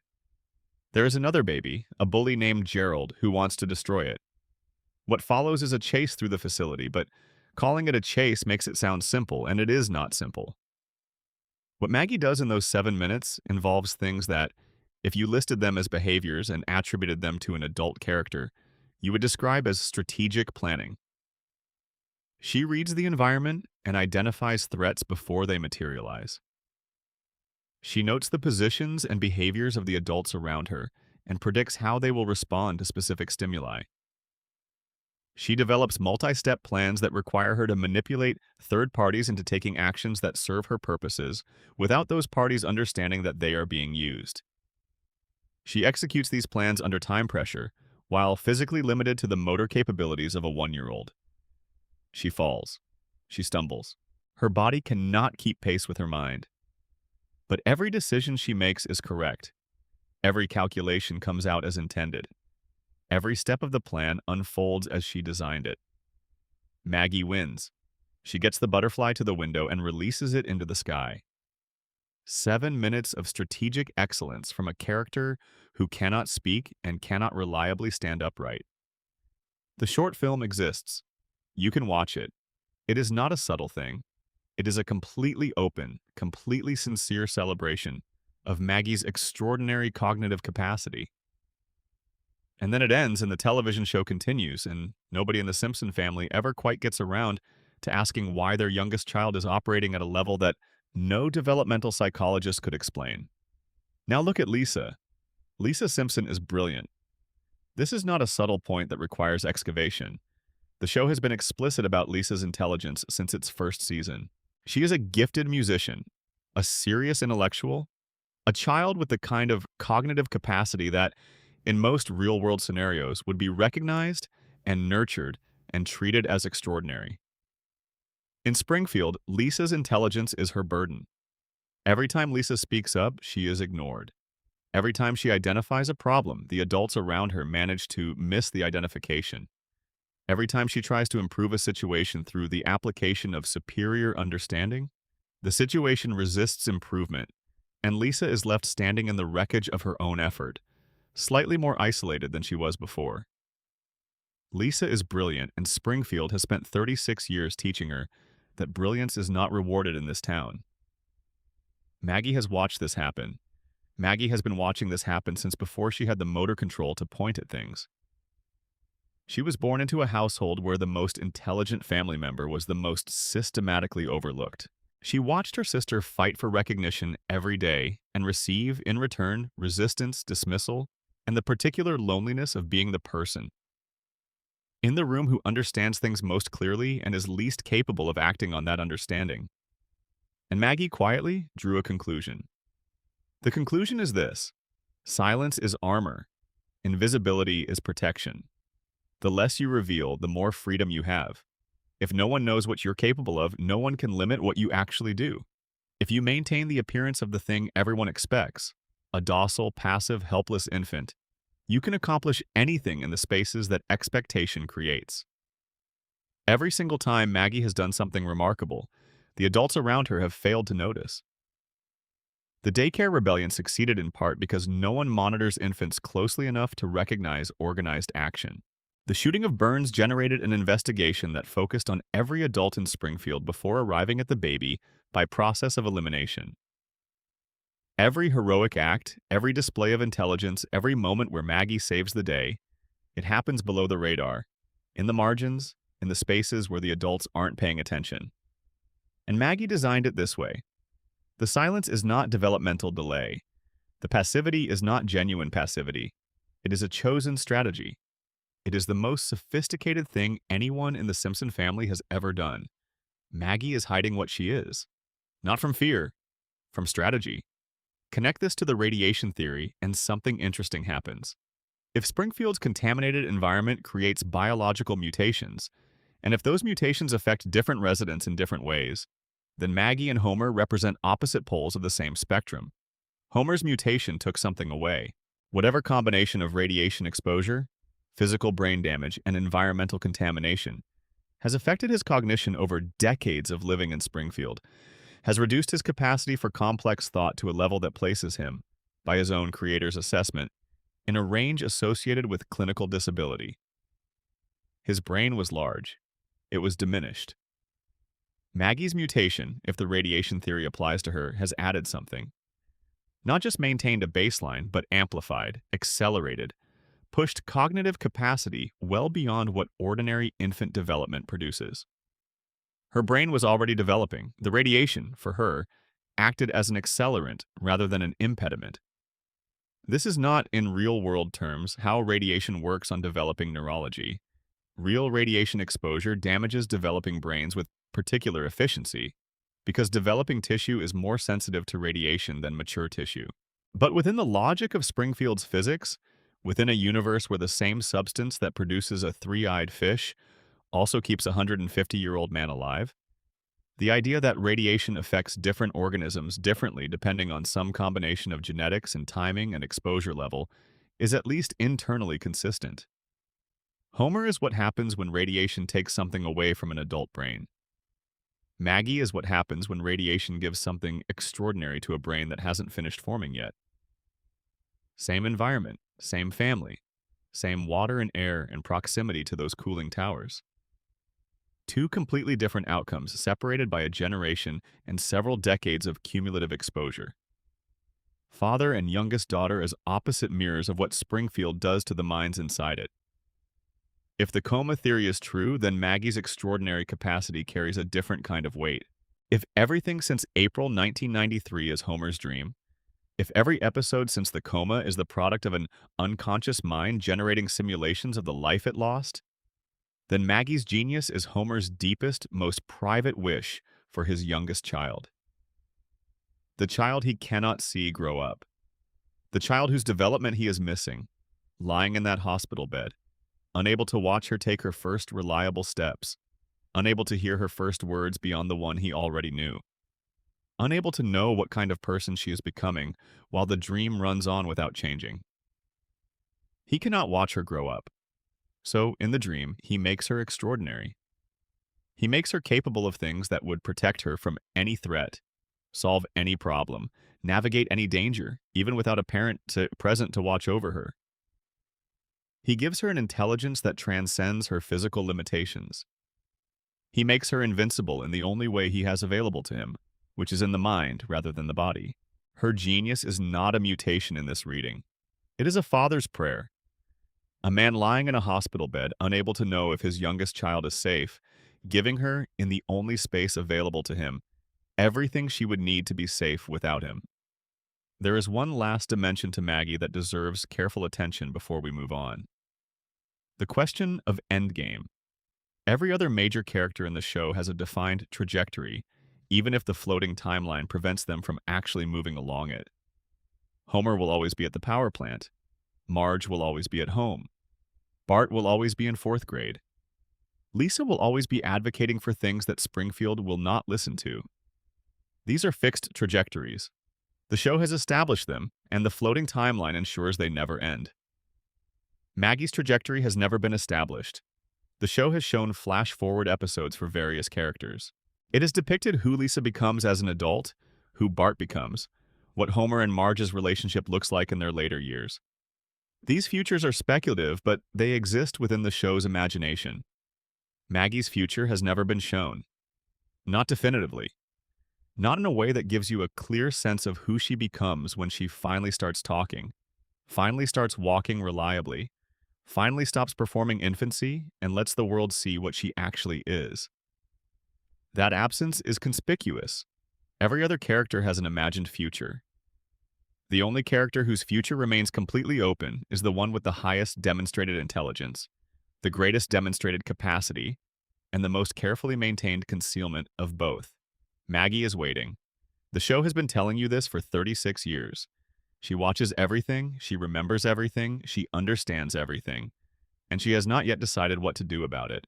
What she could do when she decides to act is the last truly unsolved mystery of the Simpson family.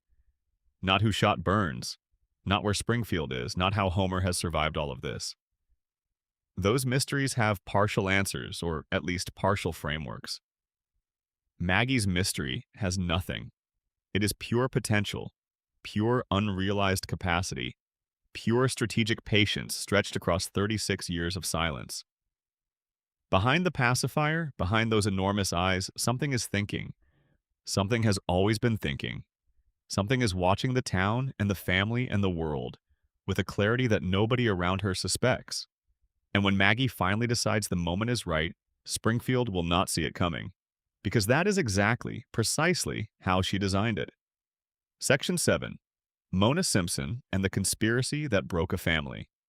For the first 6 seasons of The Simpsons, Homer's mother was dead. That was the official story. Abe Simpson, Homer's father, had told him so when Homer was young. There had been a grave.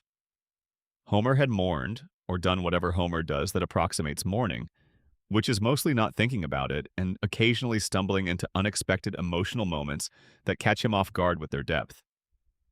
He had grown up believing he was a boy whose mother had died.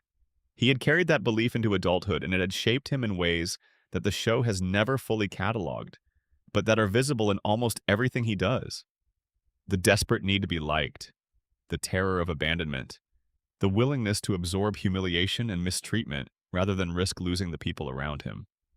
The clinging relationship with Marge, the way Homer holds on to her with a tenacity that borders on desperation, and that the show usually frames as sweet, but that reads, in a certain light, as the behavior of someone for whom loss is not an abstraction.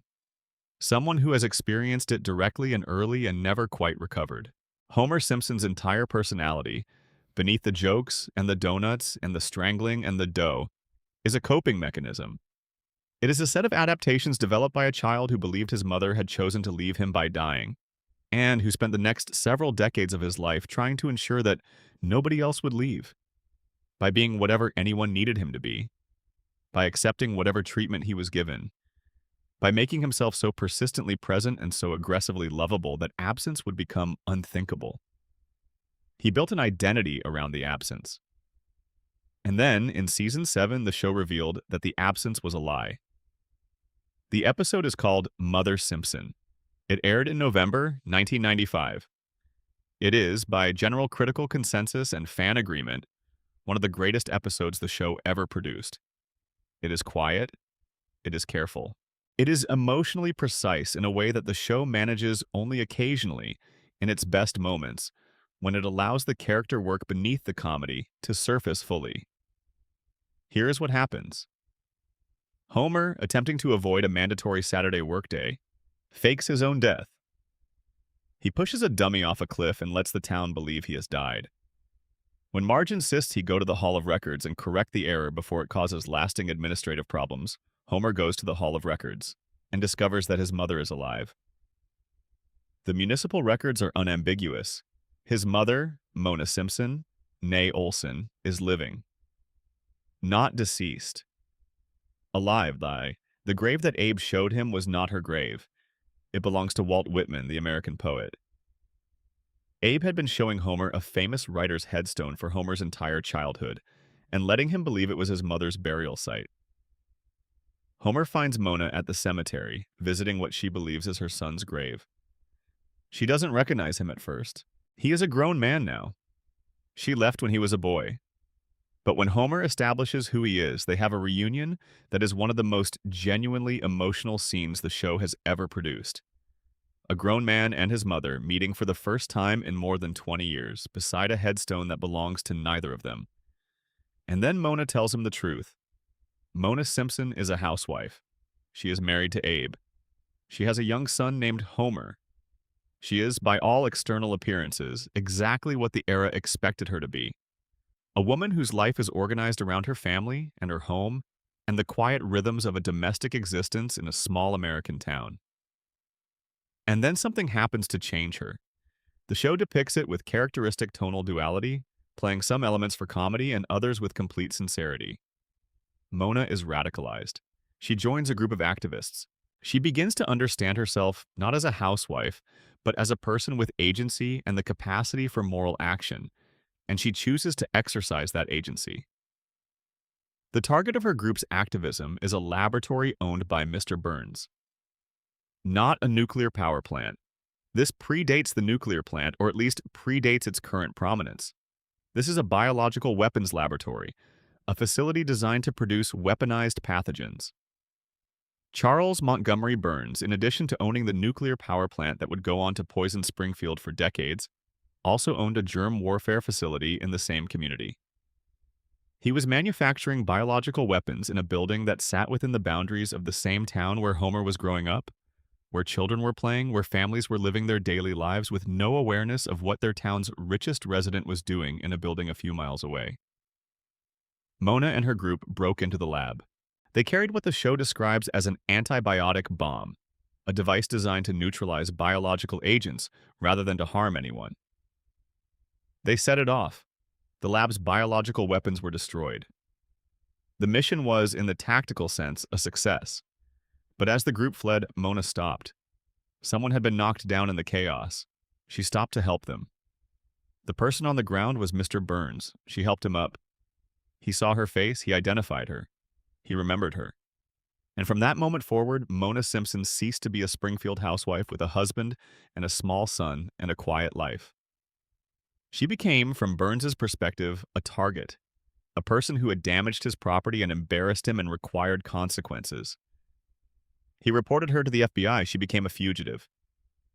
She could not go home. She could not contact Abe. She could not hold Homer or explain to him what was happening.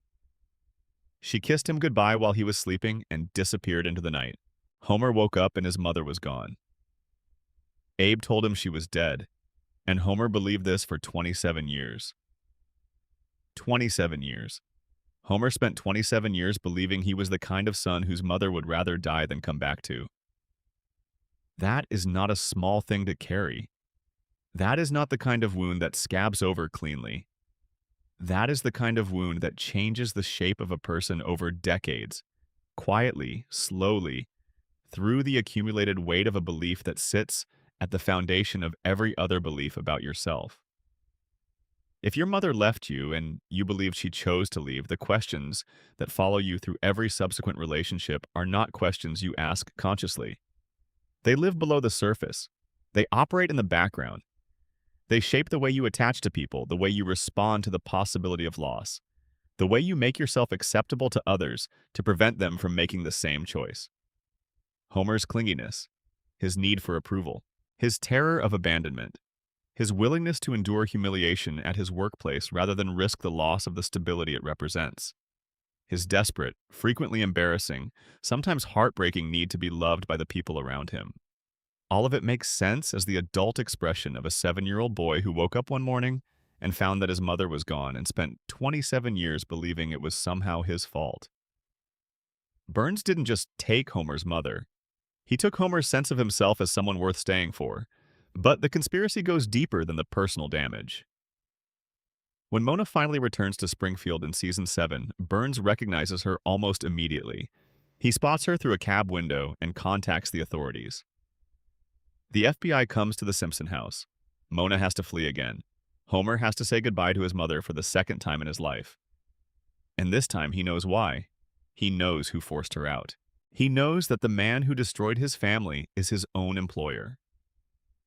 Homer works for Burns. Homer has worked for Burns his entire adult working life. Homer receives a paycheck, signed somewhere in the Burns corporate infrastructure, from the man who made his mother a fugitive, who has been actively pursuing her for decades, who has been using his considerable resources and government connections to ensure that she can never come home. And Homer doesn't connect these dots. He doesn't confront Burns. He doesn't quit. He doesn't even appear to fully process the relationship between the billionaire who signs his checks and the billionaire who stole his mother. The show plays this as tragedy rather than comedy, which it is, but it's worth asking why Homer can't make the connection. And the answer, which the radiation theory provides, is this. Homer's brain doesn't work that way. The cognitive damage, the crayon, the decades of exposure to Springfield's contaminated environment, the accumulated neurological effects of working in close proximity to an active reactor for years. These have impaired the precise kind of thinking that connecting the dots requires.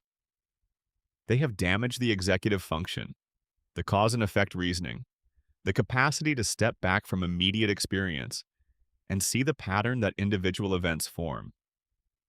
Burns didn't just break Homer's family. He engineered the conditions that prevent Homer from understanding how it was broken. The radiation that impairs Homer's thinking is the same radiation that comes from the plant that Burns owns. Burns owns the instrument of Homer's cognitive limitations. Burns owns the mechanism that prevents Homer from recognizing his own oppressor. The architecture of Homer's suffering is extraordinarily complete. It was designed to be. A broken man who cannot see the architecture of his own brokenness is the most sustainable kind of broken man. He doesn't fight. He doesn't leave. He keeps coming back to the same building, the same job, the same boss who destroyed his family, because he doesn't have the cognitive architecture to draw the line from cause to effect. There is an additional layer. The show reveals in a later season that Burns and Grandpa Simpson struck a deal. Burns had committed some crime or indiscretion that Abe Simpson became aware of. Abe used this knowledge as leverage, and in exchange for Abe's silence, Burns guaranteed that Homer would always have a job at the plant.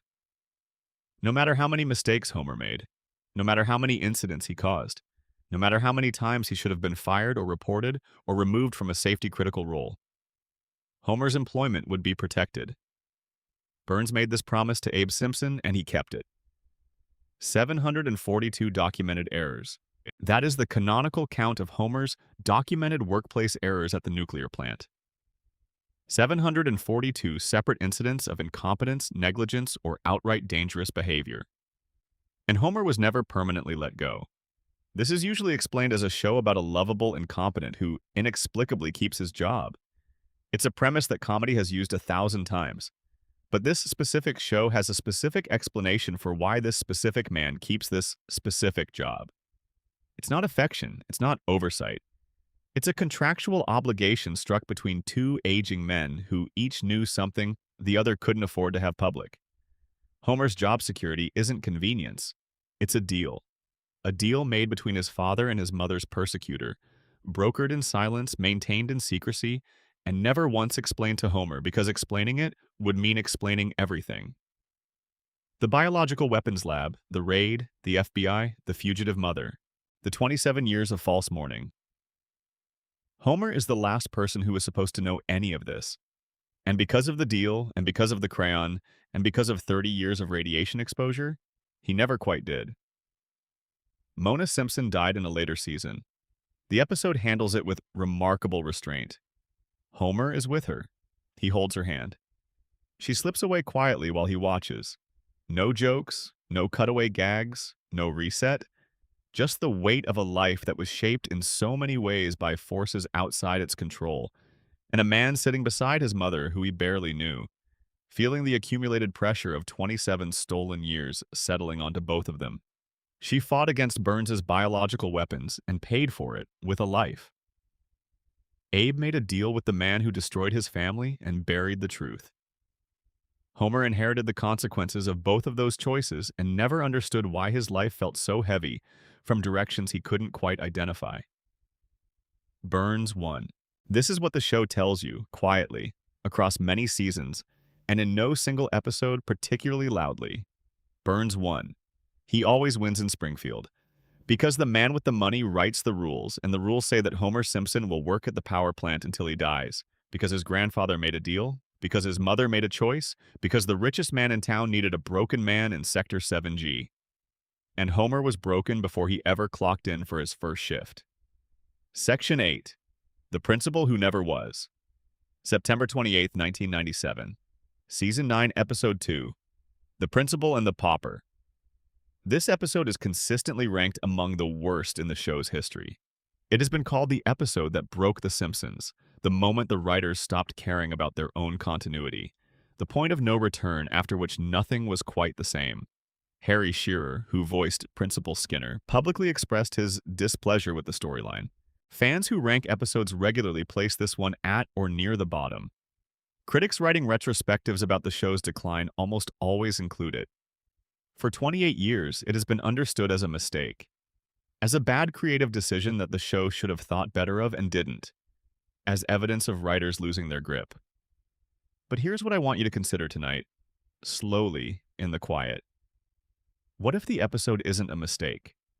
What if it's the most honest episode The Simpsons ever produced? What if the reason it upsets people so much is not that it broke Springfield's rules, but that it revealed them? Not the rules the show pretends to operate by, but the rules it has actually been operating by the whole time? Here is what happens. Springfield Elementary holds an event celebrating Principal Seymour Skinner's 20 years of service to the school. It is a warm occasion. The community is gathered, speeches are made, and then a stranger walks in. He is a decorated veteran. He introduces himself as Sergeant Seymour Skinner, the real Seymour Skinner, a Vietnam War prisoner of war who was believed dead after being captured in Southeast Asia. He survived. He escaped. He came home to Springfield. And he found that someone else had been living his life for 2 decades. The man Springfield has known as Principal Skinner is revealed to be an imposter. His real name is Armin Tamzorian. He was a street punk before Vietnam, a petty criminal with no family, no future, no identity worth preserving. He was drafted. He served in the same unit as the real Skinner. When Skinner was captured and presumed dead, Tamzorian felt guilt and responsibility. He traveled to Springfield to tell Skinner's mother, Agnes, about the death of her son. Agnes, upon seeing him, assumed he was her son. She needed him to be her son. And Tamzarian, who had never in his life been wanted, who had never been needed, who had never been anyone's child in the emotional sense that matters, chose to become what she needed him to be. He became Seymour Skinner. He took the name, the rank, the history, the mother. He built a life inside a stolen identity and he lived it for 20 years, until the real Skinner walked through the door. Here is what Springfield does with this information. The town holds a meeting. Both Skinners are present. The truth is fully public. Every resident of Springfield now knows that their principal is a fraud, that the man who has been running their school, attending their town meetings, participating in their community for 2 decades, is not who he says he is, has never been who he says he is, and is in fact someone else entirely, whose only claim to his current life is that a grieving mother made an assumption he chose not to correct. And they vote, not on whether to prosecute Tamzarian, not on whether to help the real Skinner reestablish his identity and his life. They vote on whether to acknowledge the truth at all, on whether the information they have just received should be treated as real and consequential, or whether it should simply be set aside in favor of whatever arrangement everyone is comfortable with. The verdict is unanimous. They keep the lie. Judge Snyder issues a legal decree stating that Armin Tamzarian is, officially and legally, Seymour Skinner. The actual Seymour Skinner, the real one, the war hero who survived captivity and came home to find his identity occupied, is physically placed on a railroad car and removed from Springfield. And the judge explicitly makes it illegal to ever mention the truth again, under penalty of torture. Let that be still for a moment. A town collectively decided that truth was less important than comfort. They had the evidence, they had the real person standing in front of them, and they chose the fake. They expelled the truth from the community and made it a crime to speak its name. Fans hated this. They hated it because it destroyed Skinner's character. His military service was a lie. His relationship with Agnes was based on deception. His dynamic with Bart, his history with the school, his entire established personality, all of it was built on a fiction. Everything you knew about this person was wrong. And this is where the episode's critics, who have been arguing about it for 28 years, have been making a subtle error. They're treating the revelation as damage. They're treating it as something the show did to Skinner's character, as a writer's mistake that retroactively invalidated 20 years of storytelling. But that's not quite what happened. What happened is that the show revealed something about Springfield itself. Not something new. Something that had always been true.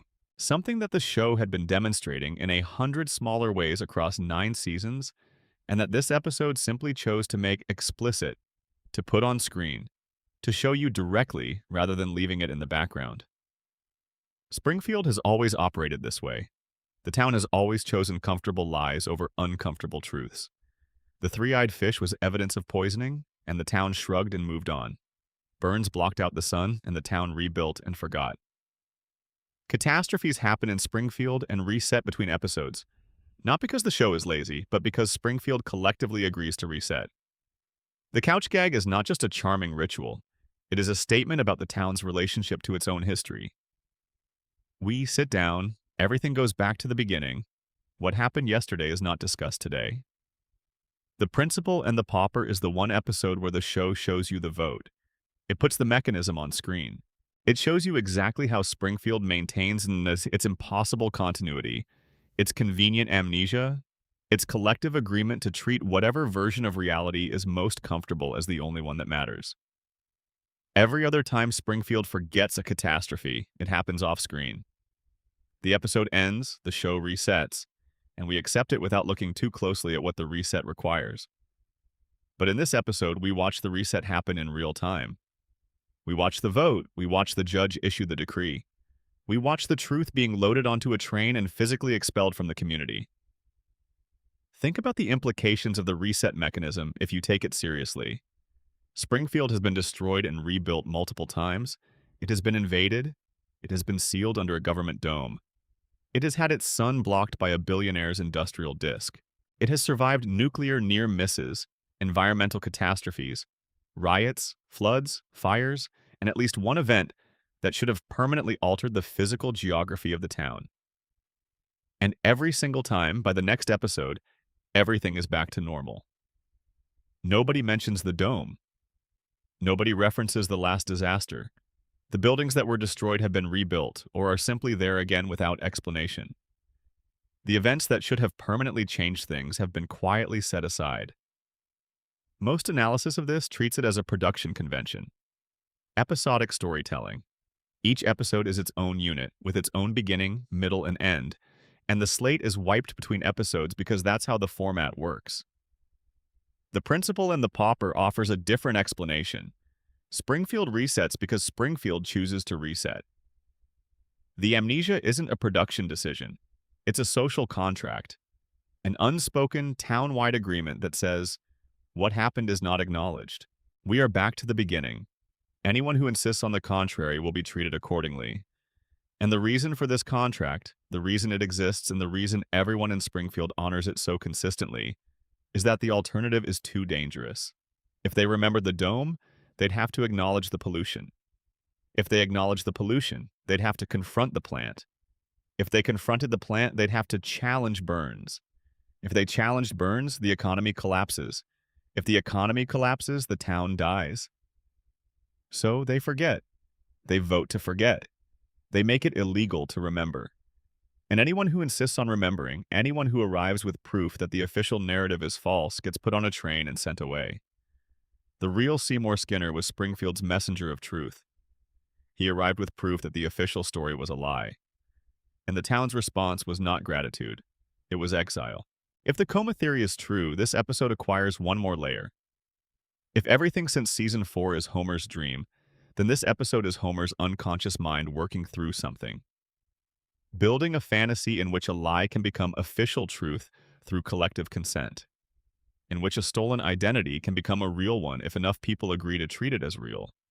In which the fake version of a life can replace the actual one and nobody is allowed to call it out. Homer's coma is itself a stolen identity of sorts.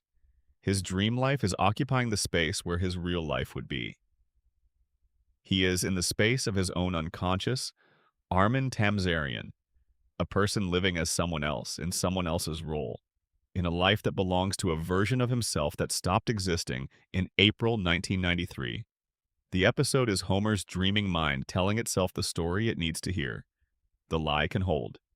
If everyone agrees to maintain it, the lie can hold.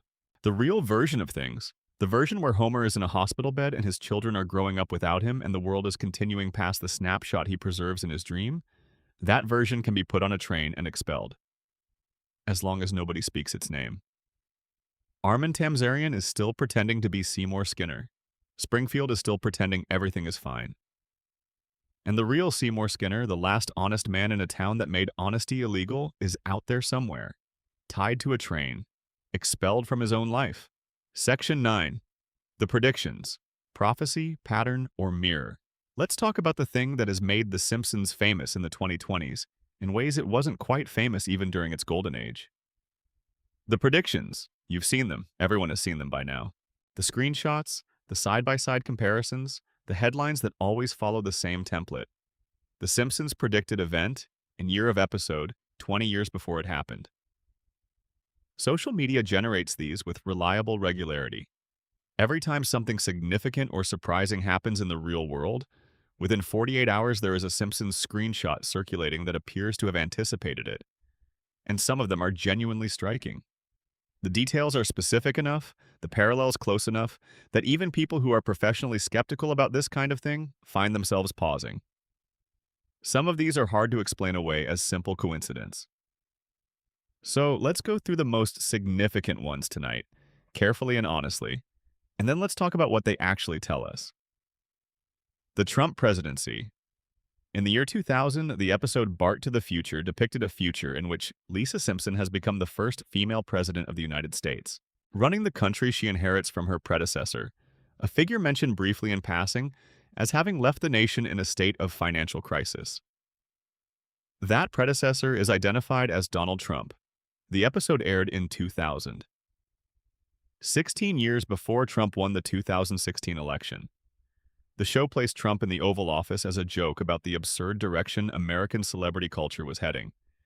And then American celebrity culture headed exactly in that direction. The Simpsons predicted Trump became a cultural meme so durable that people who hadn't watched the show in a decade were suddenly sharing clips of it. How did they know, but that was the question everyone was asking.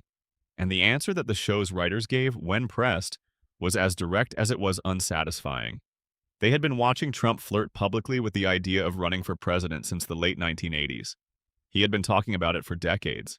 He had been a very particular kind of American celebrity for a very particular kind of era in which celebrity and political power were increasingly blurred. The joke wasn't prophecy, it was extrapolation. They looked at where things were heading and they wrote the logical endpoint of that trajectory. The thing that makes this specific prediction remarkable isn't just that it named Trump. It's that a later episode depicting a version of Trump's campaign announcement showed him descending an escalator in a sequence that visually mirrors the actual announcement he made in 2015. That's not a general trend prediction. That's a specific visual that aligned with a future event in a way that seems to go beyond reasonable extrapolation. The Disney-Fox merger. In a 1998 episode, the show depicted the entertainment company 20th Century Fox being acquired by the Disney Corporation. This was treated as a joke about the inevitable direction of media consolidation, a satirical jab at the accelerating pace at which large corporations were absorbing smaller ones. In 2019, it happened. Disney acquired 21st Century Fox in a deal worth tens of billions of dollars. The merger reshaped the entertainment landscape in ways that are still being felt. And The Simpsons, now owned by Disney, through the very merger it had predicted, had to issue an update acknowledging the change in ownership. The writers didn't need a crystal ball for this one. Media consolidation was a visible trend in 1998. The direction it was heading was not mysterious to anyone who was paying attention to the business side of the entertainment industry. The joke was that it was going to keep accelerating until a handful of enormous corporations owned everything. That's what happened. The Simpsons saw it coming, not because they could see the future, but because they could read the present more clearly than most. The smartwatch. In 1995, a brief gag in the show depicted a device worn on the wrist that functioned as a miniature computer and communication device. This was years before the concept of a commercially viable smartwatch existed as anything other than science fiction. The Apple Watch wouldn't exist for another 20 years. This one is harder to dismiss as trend extrapolation. Wearable computing in 1995 was not a visible trend. It was a theoretical concept that existed primarily in the domain of futurists and science fiction writers. The show imagined it and put it in an episode and moved on. 20 years later, people were buying them in Apple stores. The scientific prediction in the Higgs boson episode is perhaps even more striking. In 1998, Homer proposes a mathematical equation written on a chalkboard that, when analyzed by a physicist decades later, appeared to predict the mass of the Higgs boson particle to a remarkable degree of accuracy. The Higgs boson wouldn't be experimentally confirmed until 2012, 14 years after the episode aired. The writers of that episode included a Harvard-educated writer with a physics background who was exploring the mathematics of the problem for comedic purposes.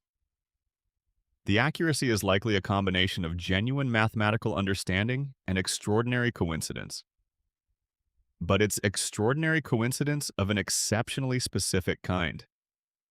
Cypress Hill and the London Symphony Orchestra. In 1996, an episode included a joke in which the hip-hop group Cypress Hill accidentally books the London Symphony Orchestra while, the show suggests, not in their most focused mental state. The joke is that these two musical entities, separated by every possible cultural and stylistic dimension, end up performing together through a confusion that neither party fully intended. In 2024, Cypress Hill performed with the London Symphony Orchestra at the Royal Albert Hall. The collaboration was real, intentional, enthusiastically received, and separated from the joke by 28 years. 28 years between the joke and the reality. That is not a coincidence that can be fully explained by trend analysis.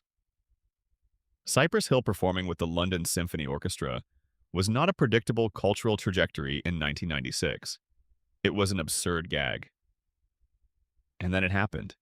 The flu episode is the most unsettling prediction of all to those who lived through 2020. In 1993, an episode called Marge in Chains depicted a flu virus originating from Asia spreading to Springfield, causing mass panic, widespread illness, desperate scrambling for any available cure, empty shelves in stores, community dysfunction, and a population that couldn't quite coordinate an effective response. 27 years before COVID-19, and within the chaos of that fictional outbreak, the townspeople accidentally release a swarm of killer bees from a crate. Killer bees. In 2020, the actual year of the actual pandemic, Asian giant hornets, immediately dubbed murder hornets by media outlets, were discovered in the Pacific Northwest. The pandemic. The hornets. Both of them. In the same episode. In 1993. Now let's talk about what's actually happening. The show's producers and writers have been consistent and clear about this. Al Jean, who has produced The Simpsons through most of its run, has described the phenomenon as what happens when you throw enough darts at a large enough target for long enough. 788 episodes, 36 years. Each episode containing dozens of jokes, satirical observations, extrapolations, absurdist scenarios, and cultural commentary. When you generate that volume of content over that length of time, some of it will align with future events by sheer statistical probability. Bill Oakley, who ran the show during several of its best seasons, put it more directly. There are very few cases where the show actually predicted something. Mostly it's coincidence, combined with the fact that history repeats itself and the episodes are old enough that the world has had time to catch up to the jokes. These are honest assessments from people who were in the room. They are not trying to dismiss something that makes them look impressive.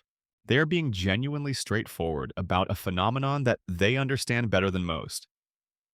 Fact-checking organizations have systematically worked through the most popular claimed predictions and found that the majority of them have mundane explanations. Many of the supposed predictions are based on trends that were already visible and were simply being extrapolated to their logical conclusions. Many others are false matches, cases where the surface similarity between a Simpsons image and a real event is not supported by a close examination of the details. Many others are cases where the show made a general prediction of a category of event, not a specific prediction, and the specificity is being projected backward onto it after the fact. Confirmation bias is doing most of the heavy lifting. We remember the predictions that came true and forget the ones that didn't. The Simpsons has also made jokes about jetpacks, moon colonies, political outcomes that went the other direction, and technological developments that never materialized. Nobody makes compilations of those. Nobody screenshots them. The internet only amplifies the hits. But here is where the honest debunking story gets more interesting. Even granting all of that, even accepting confirmation bias in volume and trend extrapolation as the primary explanations, there is a residual category. A small set of predictions that are specific enough, precise enough, and distant enough from any plausible trend that they resist the standard explanation. The Cypress Hill collaboration, the Higgs boson equation, the visual detail of the escalator descent. These are not general trend predictions. These are specific details that align with future realities in ways that probability alone doesn't fully account for. So, what else is happening? The Simpsons writing staff has historically been one of the most educated in American television history. Multiple writers hold advanced degrees from elite institutions. Many have backgrounds in mathematics, physics, computer science, and political science. These are people who have spent their careers reading deeply, thinking carefully, and modeling the world with precision. When they make jokes about technology or science or politics, those jokes are often grounded in a real understanding of the underlying systems. Their extrapolations are not random guesses. They are informed projections made by people who understand the mechanisms well enough to see, sometimes, further than the average observer. But there is a level beyond even that. The meta theory. The Simpsons does not predict the future. The Simpsons shapes it, not through magic, not through any mystical property of the show itself, through cultural influence, which is the most powerful, most pervasive, and most underappreciated force in the determination of collective human behavior. The Simpsons has been the most watched, most quoted, most referenced, most culturally embedded piece of American media for 3 decades. Its jokes have become part of the American lexicon. Its observations have become part of how Americans understand their own culture. When the show depicts something, tens of millions of people see it. It enters the cultural bloodstream. It becomes a reference point that shapes how people think about the thing being depicted. When The Simpsons made a joke about Trump becoming president in 2000, 16 million people saw that joke. It became part of how those people processed the concept of Trump as a political figure. When the idea of a Trump presidency eventually became real, it didn't arrive as a shock to a culture that had never imagined it. It arrived as a familiar scenario, a punchline that had been circulating for years, something that the culture had already metabolized. The joke didn't predict the future. The joke made the future feel inevitable. By depicting Trump's presidency as the obvious satirical endpoint of celebrity politics, the show participated in a cultural normalization of the concept. It made the idea feel less like a shocking impossibility and more like an obvious conclusion. And when the conclusion arrived, the reaction was not, "How did that happen?" It was, "Of course it did. We already knew this." Springfield doesn't reflect America. America has become Springfield. The show held up a mirror for 36 years. We stared into it long enough that we started to resemble what we saw. The corrupt billionaire, the incompetent safety inspector, the population too distracted and too cognitively impaired by their environment to notice how badly they're being exploited, the endless cycle of catastrophe and reset. These were satire in 1989. They are increasingly indistinguishable from description in 2025. The Simpsons predicted the future because the future was paying attention to The Simpsons. And here's the thing that makes the prediction phenomenon genuinely interesting rather than just a social media trick. The show's most accurate predictions are not the ones about technology or specific events. Those are impressive. But the most accurate prediction the show has ever made is ongoing. It's the one being made in every episode. And it's this: people will accept almost anything if they've been accepting it long enough. Springfield residents accept three-eyed fish and yellow skin and four fingers and a billionaire who glows in the dark, and a principal who isn't who he says he is. They accept all of it because they've been accepting it for as long as anyone can remember, and the alternative, actually looking at it, actually asking the questions it demands, is too uncomfortable to consider. The Simpsons has been predicting for 36 years that this is how human communities work. That normalization is more powerful than evidence. That comfort is more durable than truth. That the couch gag is irresistible precisely because of what it promises. Sit down, start again, everything is the same. If you want to know what The Simpsons predicted, that's it. That's the prediction that has come true most comprehensively and most consistently. Every week for 36 years. Section 10. Where is Springfield? Everyone wants to know. It is arguably the single most frequently asked question in the show's entire history, the one that viewers keep returning to, the one that feels like it should have an answer. Like if you just paid close enough attention in the right episode, you'd find the clue that finally settled it.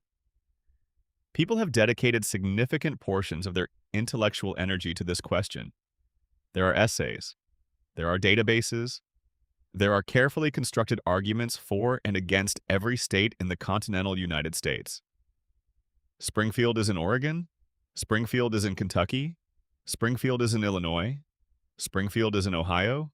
Springfield is in no state at all because Springfield is in all states simultaneously. Let's settle in with this question tonight because the answer, and the reason there isn't a clean one, is itself one of the show's deepest and most interesting secrets. Begin with what we know. Springfield has an ocean. This immediately eliminates every landlocked state as a primary candidate unless we accept that the show is simply careless about geography, which it is. But we're treating that as evidence rather than dismissal tonight. Springfield has mountains. It has desert terrain in some episodes. It has a river, several rivers, and a harbor. It has a nuclear power plant that provides electrical power to the town, which means it exists in a region with sufficient population density to require that level of electrical infrastructure, but sufficient rural surroundings to allow for a facility that would not be permitted in a densely urban area. Springfield appears, in various episodes, to border the states of Ohio, Nevada, Maine, and Kentucky. It is located, depending on the episode, in the north, the south, the east, the west, and the Midwest. Lisa's area code has been shown as a Missouri number. The state abbreviation has been depicted as NT, which does not correspond to any actual American state. The state capital, in one episode, is reached by a phone call that identifies it with a name beginning with a vowel, which narrows things, but not very much. In one episode, the family drives to another state and passes through what appears to be a border checkpoint. In another, they drive to the beach in an afternoon.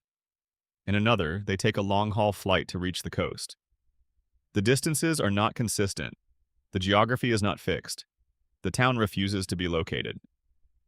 Matt Groening addressed the mystery directly in a 2012 interview with Smithsonian Magazine. He named it. He said Springfield was named after Springfield, Oregon, the town near where he grew up. He said he chose the name because it's among the most common city names in America, present in nearly every state, and because he wanted the show to feel like it could be anywhere. Like every viewer could recognize it as their own town, regardless of their geography. For approximately 48 hours, the mystery was solved. Then the show continued. Episodes aired after the interview that placed Springfield in geographic contexts inconsistent with Oregon. The writers didn't honor the confession. The mystery was maintained because maintaining it was more important than resolving it. This is a deliberate choice. The creative team could, if they wanted, commit to a state and build consistency around it. They haven't. They've had 36 years to do it, and they have explicitly, repeatedly chosen not to. The geographic ambiguity is not an oversight or a failure of continuity management. It is a design decision that has been actively maintained across the entire run of the show. The question is, why? The surface answer is the honest one. Springfield's geographic universality is its most valuable quality. A town that could be in Oregon is a town for people from Oregon. A town that could be anywhere is a town for everyone. The ambiguity maximizes the show's resonance by ensuring that every viewer can see something of their own home in it. Springfield has the industrial decay of the Rust Belt. It has the suburban sprawl of the Sun Belt. It has the small-town insularity of New England. It has the cultural blankness of the Midwest. It has the coastal openness of California and the hardscrabble independence of Appalachia.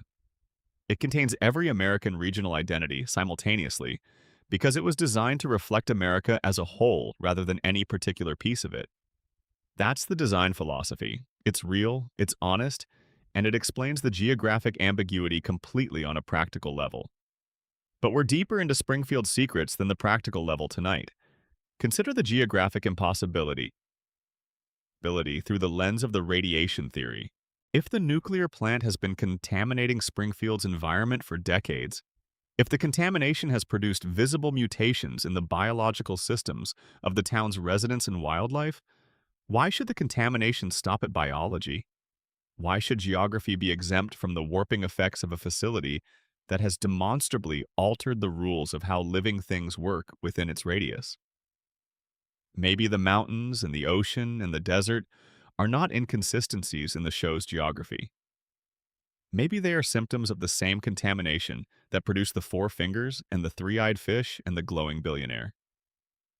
Maybe the radiation has warped the physical landscape of Springfield in the same way it has warped its biological landscape, compressing geographic features that should be far apart, bending the normal rules of spatial relationship, creating a place that behaves differently from the land around it. A radiation-warped geography would explain the inconsistencies better than careless writing does. And it has the advantage of being internally consistent with every other strange thing the show has established about Springfield's relationship to normal physical reality. Through the coma theory, Springfield's geography makes a different kind of sense. Homer's brain does not contain a precise, cartographically accurate map of the United States. It contains impressions, fragments, emotional residues of places he has been, images he has seen, landscapes he has glimpsed on television or in movies or through the window of a moving car.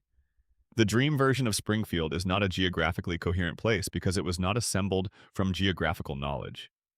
It was assembled from memory, and memory is not a map. Memory is a collection of feelings attached to images. The mountains are from somewhere Homer drove through once. The ocean is from a commercial he saw while lying in his hospital bed. The desert is from a movie he watched with Bart on a Saturday afternoon a long time ago. Springfield is made from every American landscape Homer ever encountered, layered on top of each other without regard for physical logic, because the dreaming mind does not require physical logic. It requires emotional resonance. And every one of those landscapes resonates with something in Homer's experience. Springfield feels like America because it's made from Homer's memory of America. The geographic impossibility is the impossibility of memory, the way places blur and blend and pile on top of each other in the mind, so that the mountains of one vacation and the ocean of another and the farmland of a third all belong somehow to the same imagined home. Consider the legal implications of a town with no fixed location. You cannot investigate a facility that cannot be jurisdictionally located. You cannot bring federal charges against a nuclear power plant if the state it operates in changes depending on which episode you're watching. You cannot hold anyone accountable for the three-eyed fish, or the radioactive playground, or the human skeletons in the basement if the regulatory authority for those violations depends on a geography that refuses to be fixed. Springfield floats between states. Each state it might be in would have different regulatory frameworks, different environmental standards, different enforcement mechanisms. By being potentially located in all of them simultaneously and definitively in none of them, Springfield's nuclear power plant exists in a zone of perpetual jurisdictional uncertainty that makes sustained regulatory action essentially impossible. A town with no fixed location has no fixed regulatory authority, no consistent EPA oversight, no permanent state attorney general to investigate its nuclear facility. Burns's plant is protected not only by his money and his influence, but by the geographic ambiguity of the town it sits in. The plant can't be shut down because you can't issue a shutdown order if you're not certain which authority has the power to issue it. Springfield doesn't have a location because not having a location is safer than having one. Safer for the plant, safer for Burns.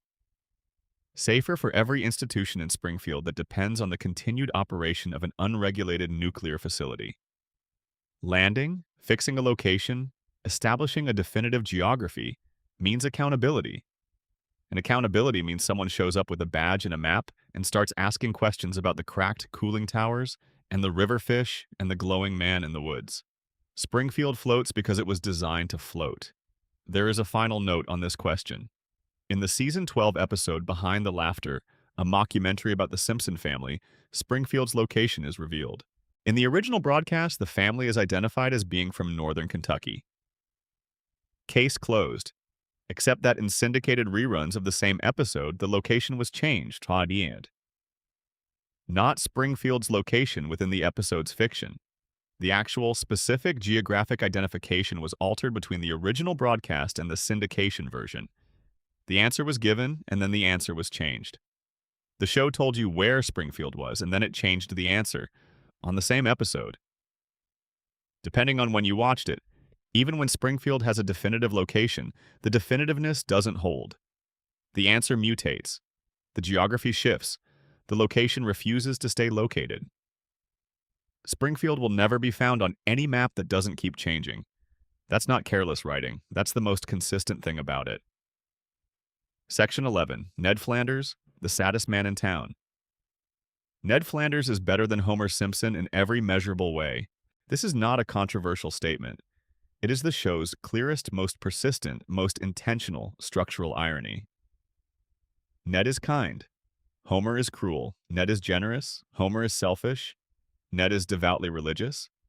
Homer sleeps in church. Ned is physically fit and financially responsible.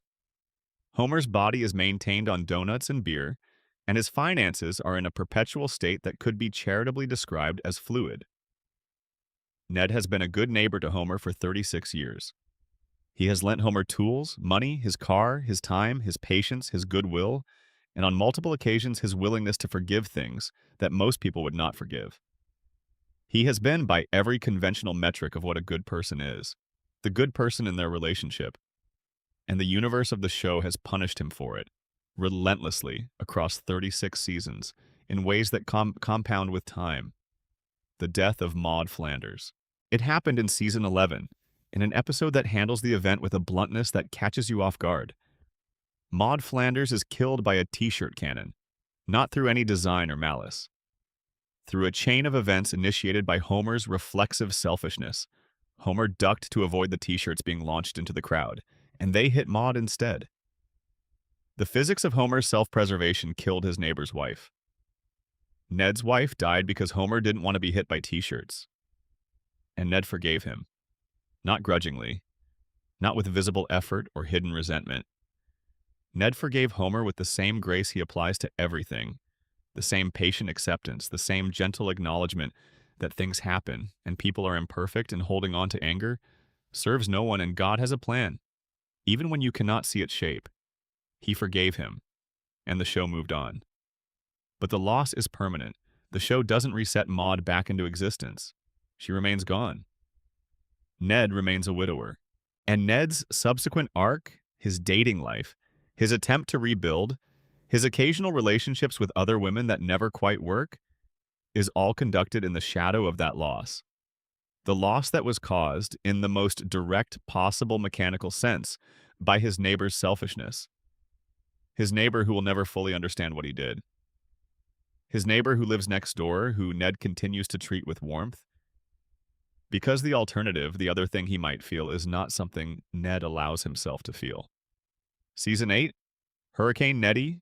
A storm destroys Ned's house. The community rallies. Springfield comes together with admirable efficiency to rebuild the home of their most neighborly neighbor.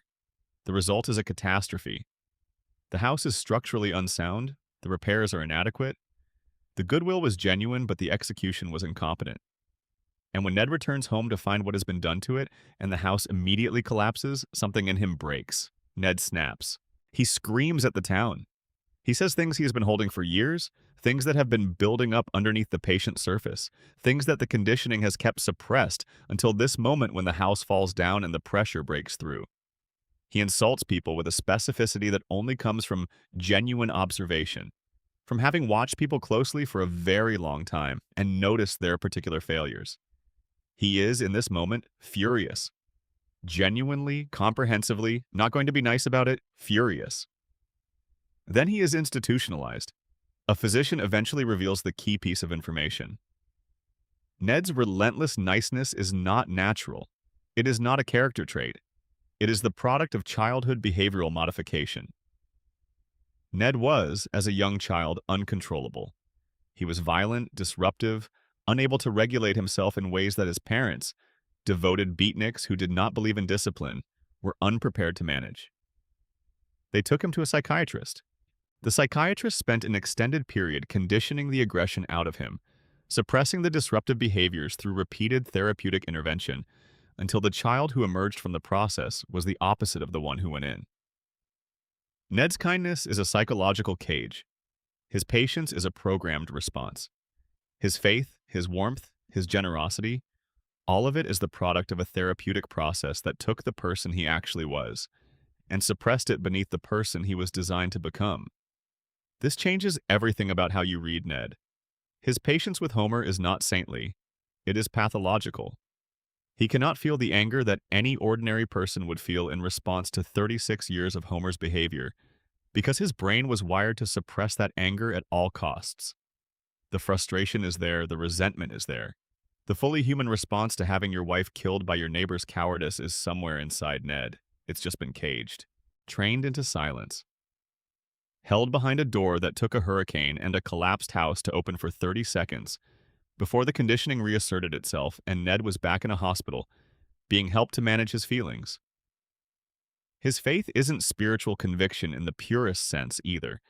It is the coping mechanism of a man who has no acceptable way to feel the things he actually feels. He cannot be angry. He cannot be resentful. He cannot confront Homer. He cannot acknowledge the grief and fury that would be rational responses to the things that have happened to him. So he hands those things to God. He places them in a framework that transforms them into something manageable. He finds a way to believe that what happens to him has meaning, that there is a plan, that the suffering is not random cruelty, because if it were random cruelty, the cage would break and whatever is inside it would get out. God talks to Homer. This is canonical. Within the show's universe, God is a character. God has appeared.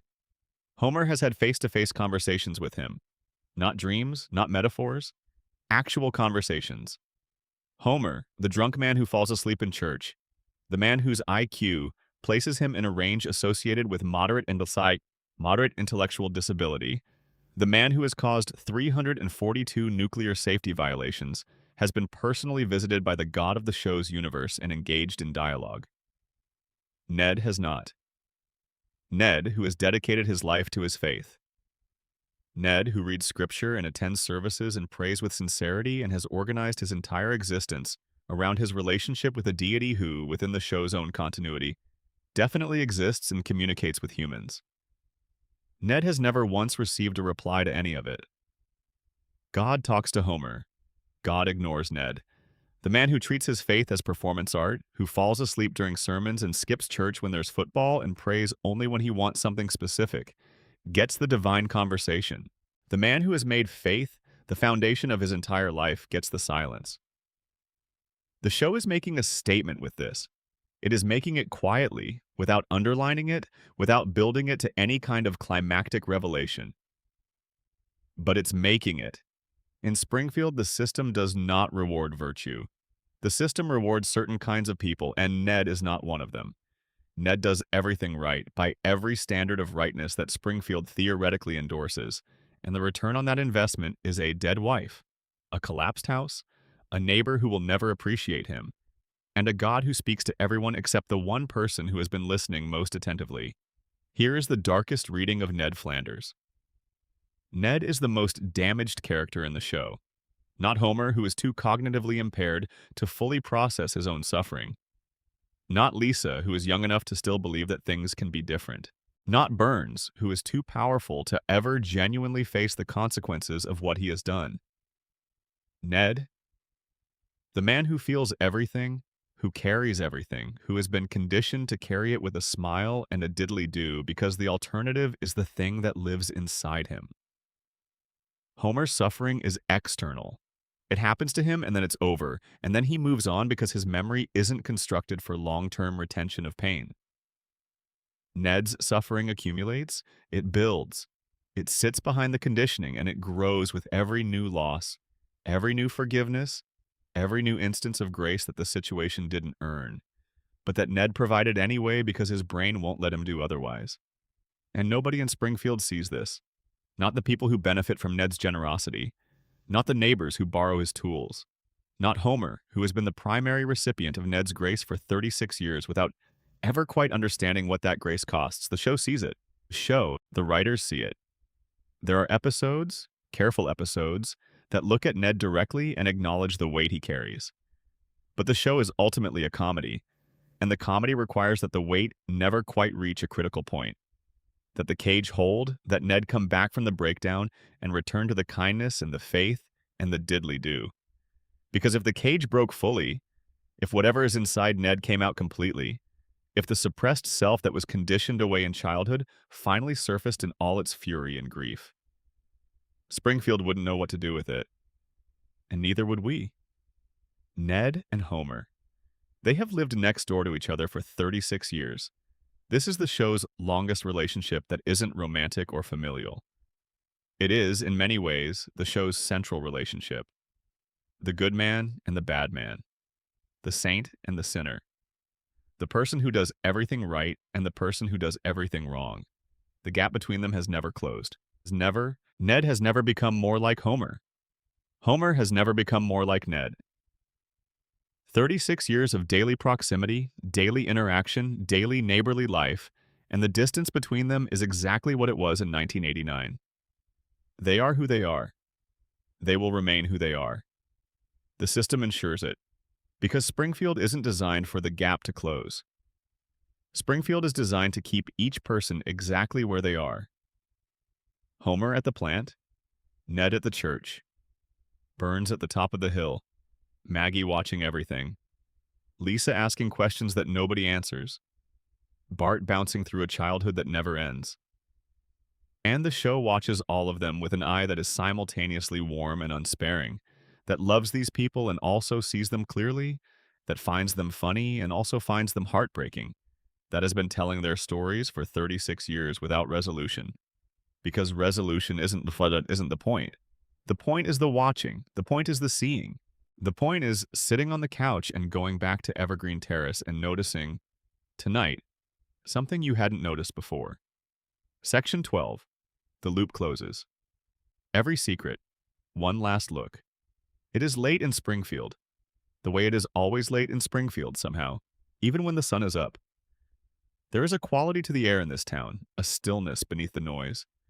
A sense that the real weight of things happens in the quiet spaces between moments, in the pauses between jokes, in the silence after the credits roll and before the next episode begins.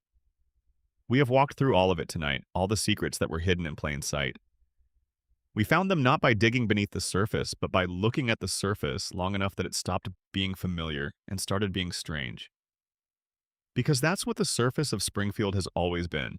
Strangeness wearing the costume of familiarity, hiding in plain sight behind 36 years of comfort and repetition and the couch gag that says, sit down, everything is the same, everything is fine.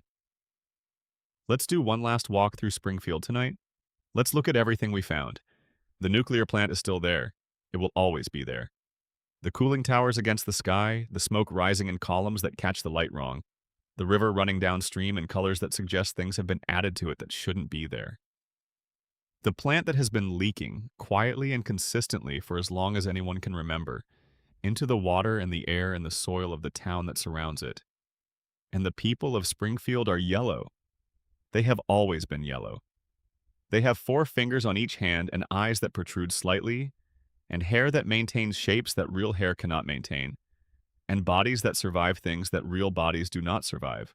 They are, every one of them, different from the visitors who come to town, and different from the world outside Springfield in ways that the show presents as an art style and that the radiation theory presents as something else entirely. Something that was always happening to them. Something that began before they were born, in most cases, because the plant was already there when their parents were young. Something that they have never been told because the man who could tell them has spent a century ensuring that nobody looks closely enough to ask. Burns is still in the mansion at the top of the hill. He is still being maintained on schedule.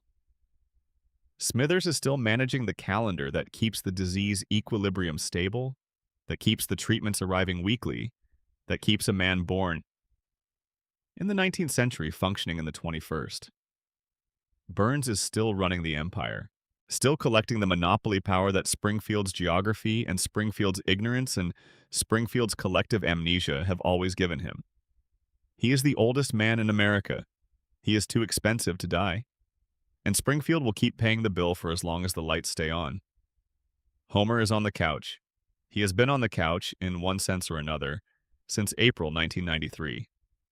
Since the vending machine fell, since the flat line sounded and the dream began.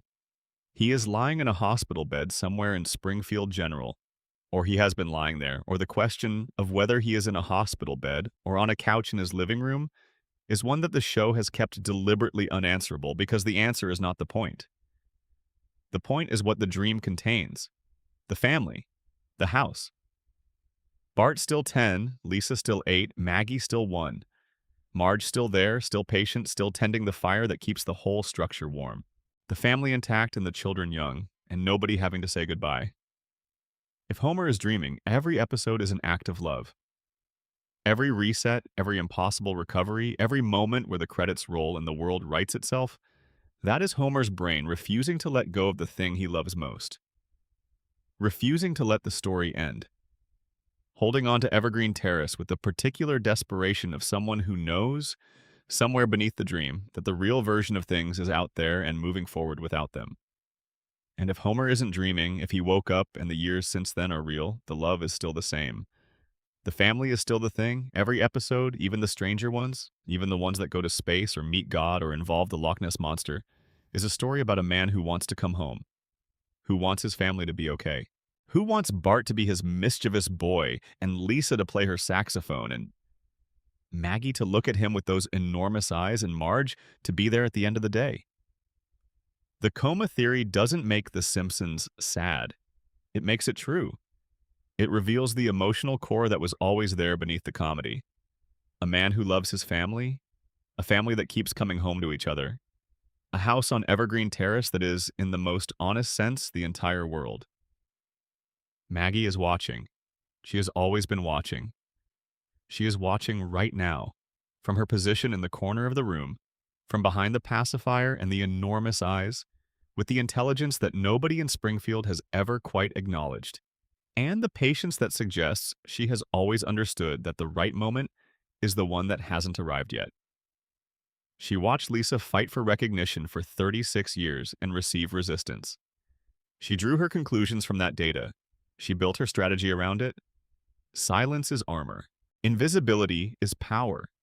The less you reveal, the more freedom you have to act. She shot a billionaire and a baby was blamed, and no jury would convict a baby, and Maggie understood all of that before, during, and after it happened, and said nothing about any of it. She led a daycare rebellion against a tyrannical administrator, using no words and no language, only the application of intelligence to a practical problem, and she succeeded completely. She is 1 year old. She has been 1 year old for 36 years. And whatever she is waiting for, whatever the moment is that she is patiently constructing toward, Springfield has never seen it coming. Neither have we, because that's exactly how she designed it. Who shot Mr. Burns? Maggie, officially. The show committed to it. The DVD commentary supports it. Chief Wiggum noted that no jury would convict a baby, and the case was closed. But the sundial clue that Burns himself called a coincidence. The "oh, it's you" that doesn't sound like something you'd say to an infant. Homer's casual confession in Season 18 that nobody investigated. The fully produced alternate ending where Smithers did it. The final shot of Maggie mimicking something she either confessed to or witnessed. The case was closed. It wasn't solved, bide.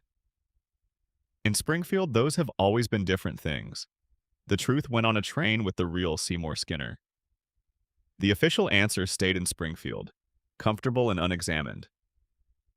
The greatest mystery in animated television history is still open. It's just not officially open. Officially, it's done. We just closed the file and moved on, the way Springfield always does, the way the couch gag always does, the way the reset always works. Mona Simpson is gone. She spent 27 years in hiding, pursued across the country by a man who held a grudge against her for destroying his biological weapons laboratory in 1969.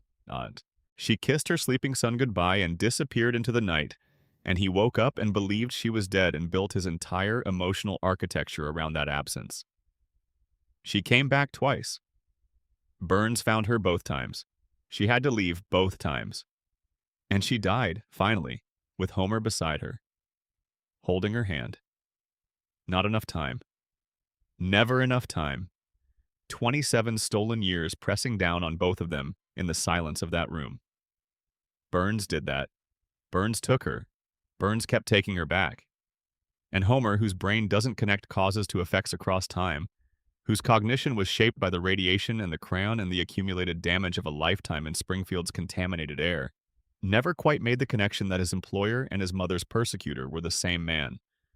3 generations of Simpsons. Abe, who made the deal. Mona, who made the choice. Homer, who inherited the consequences. All of it traceable back to one billionaire's grudge. All of it still ongoing, in the sense that Homer still works at the plant, still receives his check from Burns's corporate infrastructure, still sits in Sector 7G every day in the building his mother tried to stop. He was broken before he ever clocked in for his first shift. The show has always known this. It has been telling you this quietly across the decades.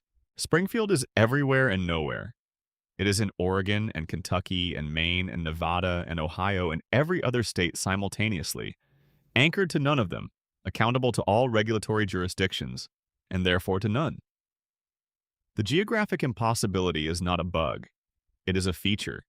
It is legal protection. It is the architecture of unaccountability, maintained with the same care that Burns applies to every other system that keeps him operational. A town that can't be found, can't be prosecuted. A nuclear plant in a town with no fixed location has no fixed regulatory authority. The three-eyed fish will never lead to a federal investigation because the federal agency that should conduct it can't establish which state's authority applies. Springfield floats because landing means being found. Being found means being accountable. And Burns has spent a century ensuring that accountability does not reach him here. The Principal and the Pauper sits at the center of all of this, not as the worst episode of the show, as the most honest one, as the episode where the show showed you directly and in real time the mechanism that everything else in Springfield depends on. The vote, the decree, the truth on a train, the lie enshrined in law. Springfield maintains its impossible reality through consensus, through an unspoken collective agreement that says, we don't acknowledge what doesn't fit. We don't investigate what threatens the status quo. We don't ask about the three-eyed fish or the cracked cooling towers or the billionaire who was born before the Wright brothers and still shows up to work on Mondays. We sit on the couch. We press play on the couch gag. We accept the reset. We let the loop close. We go back to the beginning. Because the alternative is too dangerous. Because looking at Springfield clearly, really looking at it, means seeing everything we've talked about tonight. The contamination, the exploitation, the cognitive damage managed by the same man who profits from it, the family whose brokenness was engineered by the employer, whose building they've been heating with electricity their whole lives. Springfield chooses not to see this. We, the audience, have been choosing not to see it for 36 years. We've been inside the loop with them the whole time. We've been accepting the yellow skin and the four fingers and the ageless children and the glowing billionaire because we've been accepting them for so long that they stopped registering as things that needed explanation. The floating timeline. Nobody ages. The show can imagine its characters getting older. It has done it in flash-forward episodes with genuine emotional richness, but it chooses not to allow it. It shows you the future and then closes the window and returns you to the perpetual present. Bart is 10. He has been 10 for 36 years. He will be 10 next year. Lisa is 8. She has been 8 for 36 years. She will be 8 next year. Maggie is 1.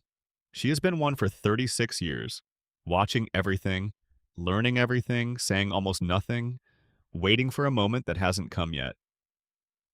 Homer and Marge are in their mid-30s, with a history that has been rewritten at least 4 times to fit whichever decade the floating present currently occupies.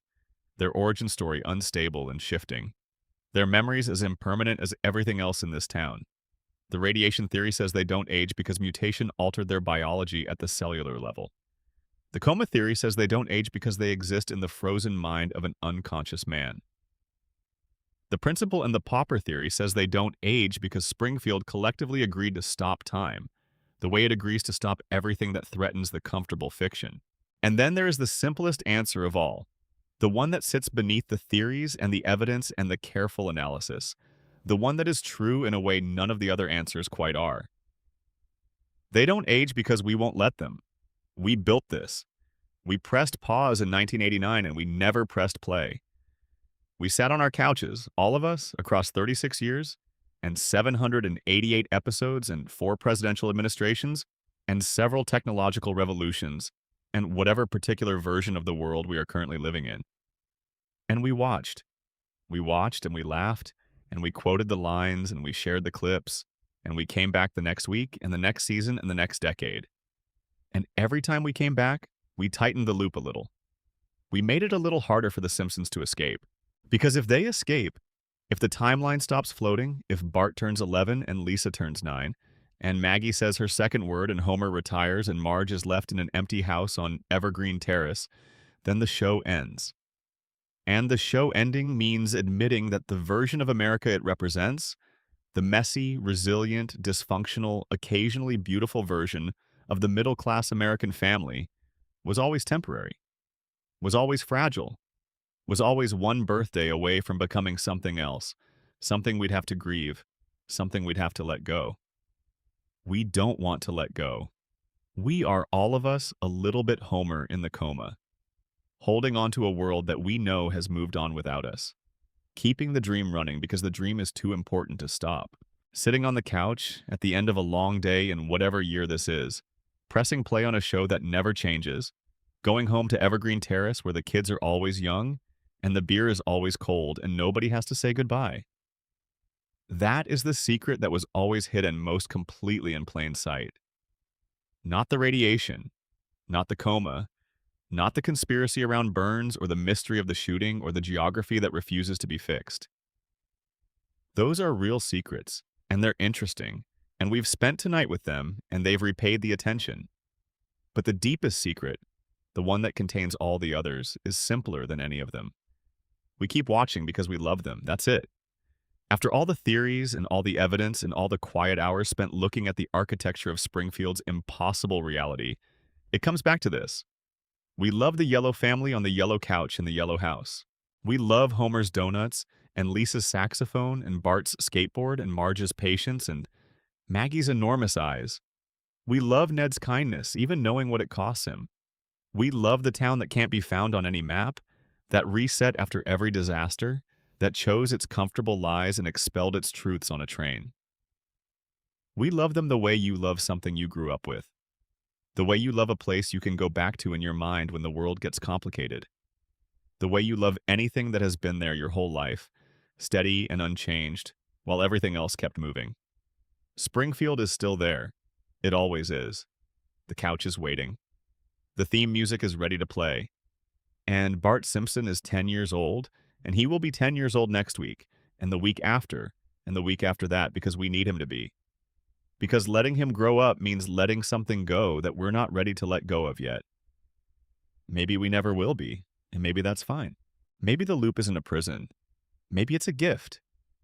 A place you can go where the rules are different, where time doesn't take the things you love, where the family always comes home, where the couch is always there and the credits always roll and the next episode always begins. Springfield isn't going anywhere. Neither are we. Sleep well. The cooling towers are still standing. The dream is still running. And Homer is on his way home, just like always, coming up the driveway in the amber light of a Springfield evening. And the door is open, and the family is inside, and the television is on, and everything is exactly as it was. Everything is exactly as it always will be. Good night. That's every secret, every theory, every quiet corner of Springfield explored. If you made it to the end, well done. If you drifted off somewhere around Burns's immortality, that's perfectly fine too. This script will be here when you come back, it always is. Subscribe for more nights like this one, and drop a comment with your time and location. There's something worth knowing about how many people fall asleep in Springfield at the same time. End of script. Total estimated word count. Approximately 52,000 words. Bonus. Section 1. The supporting cast's hidden depths. Springfield's forgotten mysteries. We spent the bulk of tonight with the Simpson family because the Simpson family is where the show's deepest architecture lives. But Springfield is not just one family. It is a town. A town populated by dozens of recurring characters who have their own secrets, their own histories, their own quiet tragedies and unexplained circumstances. And some of those characters, if you look at them closely enough, tell you things about Springfield that the main family never could, because they occupy different positions in the town's ecosystem and see things from angles the Simpsons can't. Let's spend some time with a few of them. Apu Nahasa Pima Petalon, the owner and operator of the Quick E-Mart, the convenience store that serves as Springfield's most consistent commercial landmark and one of the show's most frequently visited settings. Apu is, in terms of sheer intellectual achievement, perhaps the most accomplished person in Springfield's professional class. He holds a doctorate from Calcutta Technical University. He achieved a perfect score on the entrance exam for his doctoral program. He is, by any conventional measure, significantly more educated than virtually anyone else in his community. He runs a convenience store. The gap between Apu's qualifications and Apu's occupation is played, across the show's run, as a source of comedy. The brilliant man in the minor role. The doctorate on the wall of the Quick E-Mart. The joke is the mismatch, the idea that someone with his credentials ended up behind a register selling squishies and hot dogs of indeterminate age. But there is a reading of Apu's situation that is less comedic and more structural. Springfield is not a town that rewards expertise. It is a town that rewards certain kinds of compliance, certain kinds of presence, certain kinds of positioning within the economy that Burns controls and that the plant's employment dominates. Apu's doctorate is real, but it is not the kind of credential that opens doors in Springfield, because Springfield's doors are not opened by merit. They are opened by existing within Burns's economic gravitational field or by operating in the marginal spaces that field ignores. The Quick E-Mart is one of those marginal spaces. Burns doesn't care about convenience retail. Burns cares about electricity and the workers who keep the plant running. Apu, by operating outside that gravitational field, has both the freedom that marginality provides and the ceiling that marginality imposes. He cannot rise within Burns's system because he is not in Burns's system. He has autonomy in his small domain, which is more than most Springfield residents can say. But the domain itself is small, and he has 8 children. 8. He and his wife Manjula, whose relationship with Apu has had its complications across the show's run, have 8 children who exist in Springfield, who breathe Springfield's air and drink Springfield's water and grow up in the shadow of the same cooling towers as everyone else. Apu is a highly intelligent man who built an independent life in a town that makes independent life difficult, who raised a family in a community that is quietly poisoning everyone who lives in it, who has stayed for reasons the show has not always examined directly. The reasons are probably familiar. Community, belonging, the weight of having built something in a place, even a compromised place, and the difficulty of leaving what you've built. He stays. He tends his store. His doctorate gathers dust in a frame behind the register. Springfield goes on. Chief Clancy Wiggum, the show's primary representative of law enforcement, and perhaps the most consequential figure of incompetence in Springfield's civic infrastructure, which is saying something given Homer's 342 nuclear safety violations. Wiggum is corrupt in the casual, unambitious way of someone who has been operating without accountability for so long that corruption has become indistinguishable from normal professional behavior. He takes bribes when they're offered. He ignores crimes when ignoring them is easier than addressing them. He conducts investigations with a quality of diligence that could most charitably be described as approximate. He has, over the show's run, failed to solve crimes, failed to prevent crimes, failed to correctly identify criminals even when presented with evidence, and failed to understand the implications of investigations that were proceeding under his nominal supervision. He is also, and this is important, the primary obstacle between Springfield citizens and any meaningful accountability for anything. This is not a coincidence. Wiggum is not incompetent through bad luck or the random distribution of talent and ability.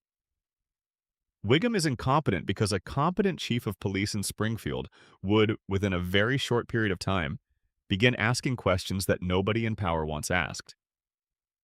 A competent law enforcement apparatus in Springfield would investigate the nuclear plant's violations. It would ask about the three-eyed fish. It would notice that the richest man in town is apparently 150 years old and glows after his weekly medical appointments. It would open investigations that would create problems for people who have spent decades ensuring that no problems reach them. Wiggum's incompetence is structural. Whether it is maintained through Burns's influence, through financial arrangements, through the general cognitive fog that the radiation theory would predict, or through some combination of all three, it serves a purpose. The police in Springfield do not threaten power. They reinforce it by their absence as much as by their presence. They are the institution that should protect Springfield's residents from the abuse they are subject to, and they have been, systematically and consistently, unable to fulfill that function. There is one episode of particular interest here. The town meeting that followed the announcement of various Burns-related catastrophes, the meeting from which Burns emerged to be shot by someone we've extensively discussed, was a gathering of people with weapons. A mob, in practical terms. A community at the breaking point. Where was Chief Wiggum? What was the official law enforcement presence at an event where dozens of armed citizens had gathered with stated grievances against one of the most powerful men in town? The show doesn't make this entirely clear, but the resolution of the immediate crisis involved Wiggum conducting an investigation that managed to nearly convict the wrong person and ultimately accepted a coma patient's confused testimony as the final word on the matter. Law enforcement in Springfield does not protect the people of Springfield. It manages them. It provides the appearance of order without the substance of accountability. And for a town operating under the conditions Springfield operates under, that distinction is the difference between justice and permanent, maintained injustice. Sideshow Bob.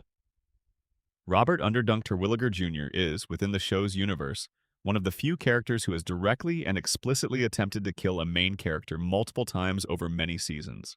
His relationship with Bart Simpson is the show's longest-running personal antagonism, a multi-decade obsession that has taken Bob from Springfield to locations around the world and back again, always returning, always finding Bart, always constructing elaborate plans that unravel in ways that have become legendary within the show's fandom. The interesting thing about Bob, from the perspective of Springfield's hidden architecture, is what he represents in contrast to the town's general population. Most Springfield residents are, as we've discussed, operating in a state of cognitive fog. They accept what they're told, they forget what they're supposed to forget. They participate in the collective agreement to not look too closely at the things that would require uncomfortable action if properly examined. Bob does not operate this way. Bob is, by any measure, extraordinarily intelligent. He has advanced degrees. He has sophisticated cultural knowledge. He is capable of elaborate, long-term strategic planning. He is, in terms of raw cognitive capacity, probably the most formidable mind that Bart Simpson has ever encountered. And Bart Simpson's sister has a measured IQ that defies standard testing. Bob sees Springfield clearly. He has always seen it clearly. He sees the smallness of it, the compromise, the way the town has accepted its own degradation without protest. His disdain for Springfield is real and is not entirely without basis. And his fixation on Bart, which drives the show's most consistent antagonist arc, is a fixation on the embodiment of Springfield's chaotic acceptance. Bart is the town at its most energetically unreflective. He is the kid who throws rocks at things and doesn't think about why, who breaks rules without considering whether the rules deserve breaking, who operates on pure ID in a way that Bob, all-controlled intelligence and frustrated ambition, finds specifically unbearable. Bob's repeated failures to kill Bart are funny, and the show has always played them that way. The elaborate traps, the musical interludes, the moments where the plan should have worked and didn't, through some combination of luck and Bart's instincts and the show's narrative requirements. But there is a melancholy dimension to Bob's arc that the show has acknowledged in at least one memorable episode, where Bob has Bart at his mercy, has won, has the opportunity he has been constructing for years, and simply cannot bring himself to take it, because the winning would mean the end of the pursuit, and the pursuit is all he has. He has organized his entire existence around this goal, and achieving it would leave him with nothing. The goal is the life. The obsession is the meaning. Springfield broke Bob in a specific way. It turned a brilliant man's intelligence into an instrument of personal vendetta rather than anything constructive, because there was nothing constructive available to someone of Bob's nature in a town like Springfield. There was no place for him. There was no role that his intelligence could fill. And the energy that had nowhere productive to go became something else instead. Barney Gumble, Homer's oldest friend, the occupant of the stool at the far end of Moe's bar. A man who, before the alcohol, before the decades of daily drinking, before the bar became his primary residence and his primary relationship, and his primary source of meaning, was something else entirely. Barney Gumble was accepted to Harvard. The show drops this detail with characteristic casualness, in a flashback that establishes the trajectory of Homer and Barney's friendship in their youth. Barney is shown with the acceptance letter. He is, at that moment, the version of himself that existed before Springfield, and before the drinking made him the specific person he became. He never went to Harvard. The drinking happened instead. The stool at Moe's happened instead. And the man who could have been a Harvard-educated professional became a character whose primary function in the show is to be a cautionary tale that nobody in Springfield has ever quite taken as a caution. The question of what caused this trajectory, of what specifically redirected Barney from Harvard to the barstool, is one the show has never fully answered. But if you accept the radiation theory, if you accept that Springfield's contaminated environment has been degrading the cognitive and motivational capacity of its residents for decades, Barney represents one possible endpoint of that degradation. Not the gradual impairment that Homer displays, something more acute. Something that operated through a different mechanism, one that the alcohol accelerated or exacerbated or perhaps helped manage in ways that led to a different kind of ruin. Barney didn't have a crayon in his brain. But something stopped him from going to Harvard. Something kept him in Springfield when the letter said he could leave. And whatever that thing was, it has held him there for 3 decades on the same stool, watching the world through the bottom of a glass in a bar that Burns shut down at least once and that has reopened and continued, like everything in Springfield, through whatever combination of inertia and collective agreement keeps the familiar things running. Barney could have left Springfield. He had the means once. He had the invitation. He had the explicit offer of a different life in a different place. He stayed. They all stay. Comic book guy, Mayor Quimby, Professor Frink, Krusty the Clown, Lionel Hutz. Each of them is a fragment of Springfield's portrait of itself, a piece of the mosaic that the show has been building for 36 years. Each of them has their secrets, their buried storylines, their moments of depth that the comedy format doesn't always have time to fully explore. The comic book guy, whose real name the show finally revealed after many seasons, is a man of encyclopedic knowledge confined to a domain that Springfield considers marginal. His expertise, vast and genuine, is dismissed by the community he lives in as the hobby of someone who didn't find anything more important to care about. He has been shaped by that dismissal into a persona of defensive cynicism, of preemptive contempt, of the particular armor that highly intelligent people in unsympathetic environments often develop. Mayor Quimby is, like Wiggum, a representative of civic infrastructure that serves power rather than citizens. His corruption is more flamboyant than Wiggum's, more openly Kennedy-esque in its self-presentation, but structurally it serves the same function, ensuring that Springfield's official apparatus of governance never poses a genuine challenge to the arrangements that keep Burns operational and profitable and unaccountable. Professor Frink is Springfield's scientist, the character who represents the town's relationship to genuine intellectual inquiry, which is to say, he is largely ignored, his warnings are mostly unheeded, his expertise is occasionally useful and more often comic. He is what Lisa would become if she stayed in Springfield and was not heard for long enough. Someone whose knowledge has curdled into eccentricity, whose genuine brilliance has been routed into channels the town finds harmless because it does not take them seriously. Each of these people is yellow. Each of them has 4 fingers. Each of them has been living in Springfield for as long as the show has been running, breathing the same air, drinking the same water, accepting the same reset after each catastrophe. Each of them is evidence. Each of them is part of the pattern. And then there is Mo Sislak, the bartender, the keeper of the tavern that is, in many ways, the real center of Springfield's civic life. Not the town hall, not the school, not the church, the bar. The place where people go at the end of a long day in Springfield to do what people in Springfield have always done. Forget. Moe's Bar is where the reset happens socially. It's where the conversations about the previous episode's catastrophe would theoretically occur, and where they don't. Because forgetting is the drink that Moe has always served alongside the beer. The bar is the mechanism of Springfield's amnesia made physical. Come in, sit down, have a drink, and don't think too hard about the three-eyed fish, or the cracked cooling towers, or the man at the top of the hill who remembers when there were only 48 states. Moe himself is one of the show's most quietly tragic figures. He is lonely in a way that the comedy usually approaches with broad strokes, gags about his appearance, jokes about his failed relationships, the running thread of his unsuccessful attempts to connect with women who might love him. But beneath the comedy, the show has, in certain episodes, looked directly at the depth of Moe's isolation and found something genuinely affecting there. Moe is the bartender. He listens to everyone. He hears everything that anyone in Springfield is willing to say after enough drinks.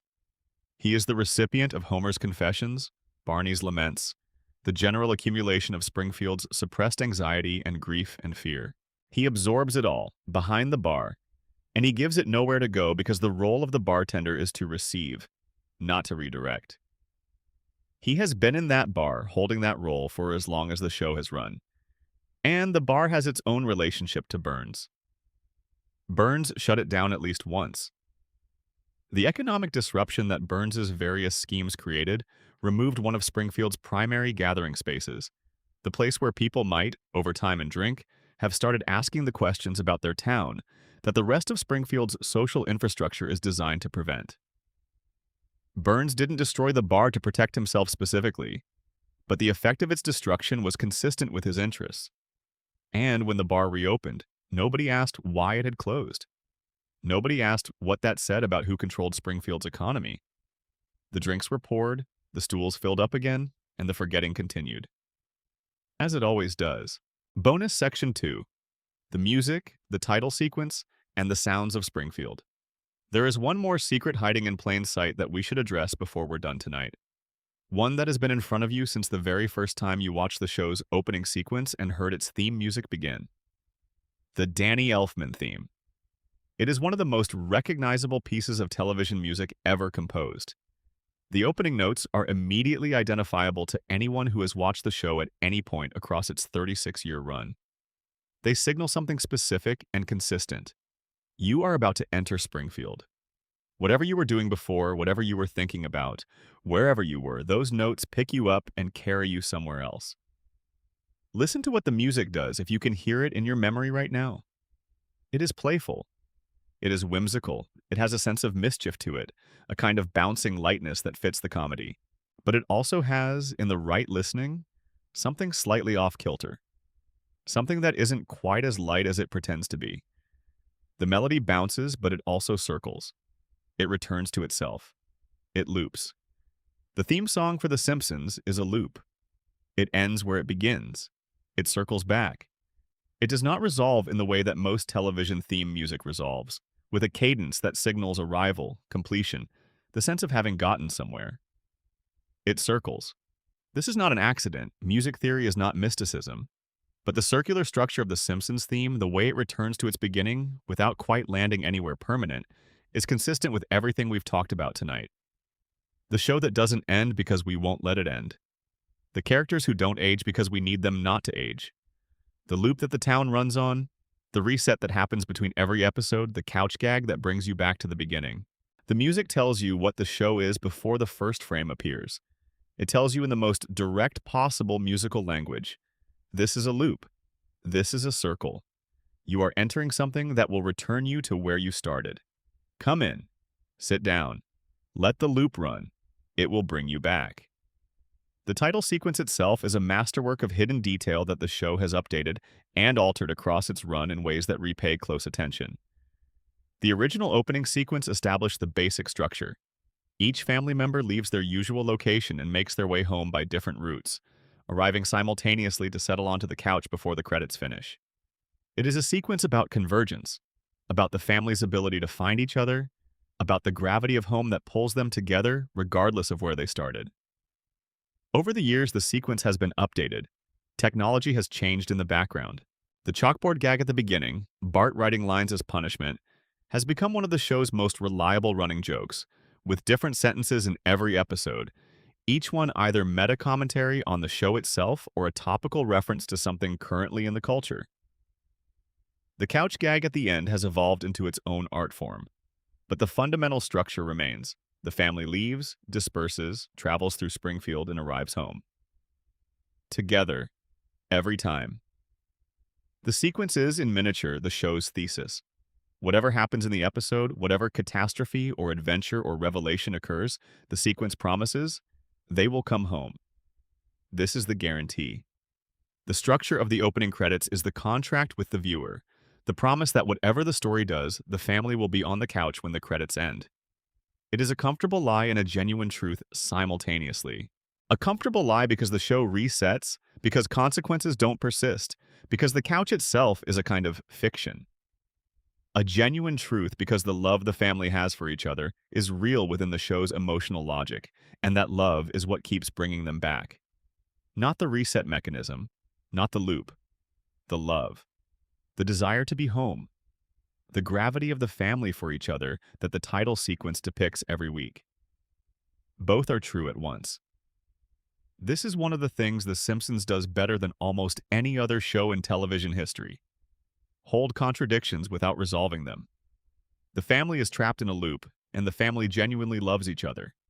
Springfield is a contamination zone, and Springfield is a home. Homer is cognitively damaged, and Homer is capable of enormous emotional insight. The show is a comedy and the show is a tragedy. Both things, all the time, simultaneously. The sounds of Springfield. This is perhaps the most underappreciated dimension of the show's craft. The voice acting. The specific quality of the performances. The way the same actors have inhabited these characters for decades and found new textures within them. Homer's voice has changed across 36 seasons. The quality of it, the particular register that Dan Castellaneta has settled into, is different from what it was in the earliest seasons. There is more warmth in it now, more vulnerability, more of the texture of someone who has been Homer Simpson for a very long time and has found, within that character, levels that weren't immediately apparent. Marge's voice has remained more consistent. Julie Kavner's specific quality, the rasp and the warmth, the way Marge's voice conveys her patience and her occasional near-the-edge moments with equal precision, is one of the show's most consistent sonic anchors. Marge sounds like someone trying, always trying, even when she is near exhaustion, especially then. Bart and Lisa have been voiced by women for the entirety of the show's run, Nancy Cartwright and Yeardley Smith respectively, and this choice has produced a quality in the performances that a male actor in Bart's role or a child actor in Lisa's role might not have achieved. Nancy Cartwright's Bart has an anarchic energy that doesn't carry the edge that a male performance might have carried. Yeardley Smith's Lisa has a vulnerability and a genuineness that lifts every moment of the character's isolation above pure pathos into something more specific and more true. And then there is Maggie, who has almost no voice performance to speak of, who communicates through sound effects, through the particular language of pacifier noises that has its own grammar and vocabulary that the other characters can read even when viewers sometimes miss it. Maggie's non-voice is, in its way, the most interesting performance in the show. The absence of dialogue in a cast of people who never stop talking. The silence in a household of constant noise. It tells you something about who Maggie is every time it refuses to fill the space that language would occupy. The music within episodes. The way the show has used songs, both original compositions and licensed recordings, to carry emotional weight that the dialogue sometimes doesn't quite reach. There is a scene in an early season where Homer imagines what his life would have been like if he had taken a different path at a crucial early decision point. The scene is wordless. It unfolds to music. And in those few minutes, the show achieves something that 30 episodes of dialogue couldn't quite accomplish. The feeling of a life unrealized. The specific grief of the road not taken. The weight of the choices that are behind you, permanently behind you, that shape the person you became rather than the person you might have been. The show has always known when to stop talking. It has always known when to let the music do the work. This is, in the context of an animated sitcom that operates primarily through verbal comedy, a significant skill. Knowing when silence or music carries more than words is a craft choice that the show has made, at its best moments, with remarkable precision. The ending of Mother Simpson, the episode about Homer's mother that we discussed at length. The episode ends without a joke. Homer discovers that his mother has had to flee again, that Burns has forced her out of Springfield again, that the reunion he barely had is already over.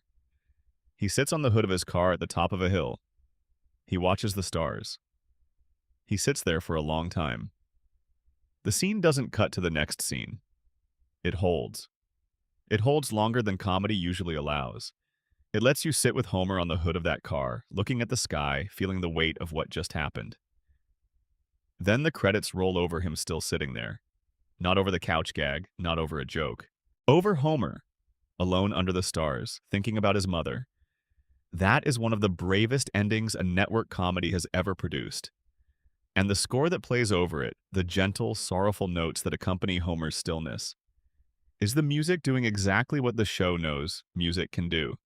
It is saying the thing that Homer cannot say, because Homer's brain doesn't work in words for this kind of feeling. It is expressing, in the language of sound, the grief of a grown man who found his mother and lost her again in the space of a single episode, and who will go back to work at her persecutor's building on Monday. The sounds of Springfield are the show's emotional subtext made audible. They are the things the comedy format can't always carry directly, delivered sideways, through music and voice and the particular quality of a silence held one beat longer than comfort usually allows. They are secrets, too, hiding in plain sight, in the audio track, in the spaces between the jokes. Listen for them. Bonus Section 3. The fan theories we haven't talked about yet. We've spent most of tonight with the show's major theories, the ones that have generated the most evidence, the most discussion, the most engagement from both fans and the show's own creators. But the ecosystem of Simpsons theories is vast. It extends well beyond the ones we've covered, and some of the smaller, quieter theories are worth a final visit before we let Springfield rest for the night. The theory that Bart and Nelson are the same person in different circumstances. This one is not widely known, which is part of what makes it interesting. The basic premise is comparative rather than conspiratorial. Bart Simpson and Nelson Muntz occupy nearly identical structural positions in Springfield's social ecosystem. They are both the same age. They are both defined primarily by their relationship to authority and to rules, specifically their rejection of authority and their disregard for rules. They are both in different ways children who have been failed by their adults, but their circumstances are different enough that their trajectories have diverged. Bart has parents. He has a mother who cares about him, who worries, who shows up, who is there even when she doesn't know what to do about him. He has a family that is, despite all of its dysfunction, a family. He goes home at the end of the day to a house where the lights are on and someone is waiting. Nelson has almost none of this. His parents are absent in ways that range from negligent to effectively non-existent. He has grown up in Springfield with none of the safety net that Bart, despite everything, has always had. And the result is a child who is harder, angrier, more genuinely damaged, who is becoming something that Bart, with his family and his couch and his mother's worry, is not in danger of becoming. They are each other's alternative. The theory holds that Nelson is what Bart would be if the family were removed, if Marge weren't there. If Homer's love, however imperfect and often expressed through strangling, weren't present. What remains, without the family, is Nelson. The same fundamental nature, the same resistance to authority, the same energy, but without anything to come home to. And the inverse is also interesting. Bart is what Nelson might have been, given different circumstances. Given someone who waited up for you. Given a sister who argued with you and pushed you to be better. Given a father who, despite everything, wanted you to be his. The show has never drawn this connection explicitly. It doesn't need to. The structural parallel is there, patient and visible, waiting for the viewer who stops to notice it. The theory that Springfield's timeline includes evidence that the show exists in a post-nuclear future. This is a darker theory and a more speculative one, but it's built on genuine evidence from the show's more apocalyptic imaginings. The Treehouse of Horror episodes, the Halloween specials that operate outside the show's main continuity, have on multiple occasions depicted futures for Springfield that involve nuclear catastrophe, environmental collapse, and societal breakdown. These are non-canonical, which the show is always careful to establish. But the Treehouse of Horror episodes are interesting precisely because they show you what Springfield's universe looks like with the comedy filter removed. They show you Springfield under different conditions, where the constraints that prevent the show from going to its darkest places are temporarily lifted. And what those episodes reveal, consistently, is a world that is much closer to genuine catastrophe than the main series usually acknowledges. The theory suggests that the main series itself is set in a post-catastrophe world, one where a nuclear event of some kind in Springfield's past has created the conditions we see today. The mutations, the geographical impossibilities, the population's cognitive impairment, the general acceptance of things that should not be acceptable.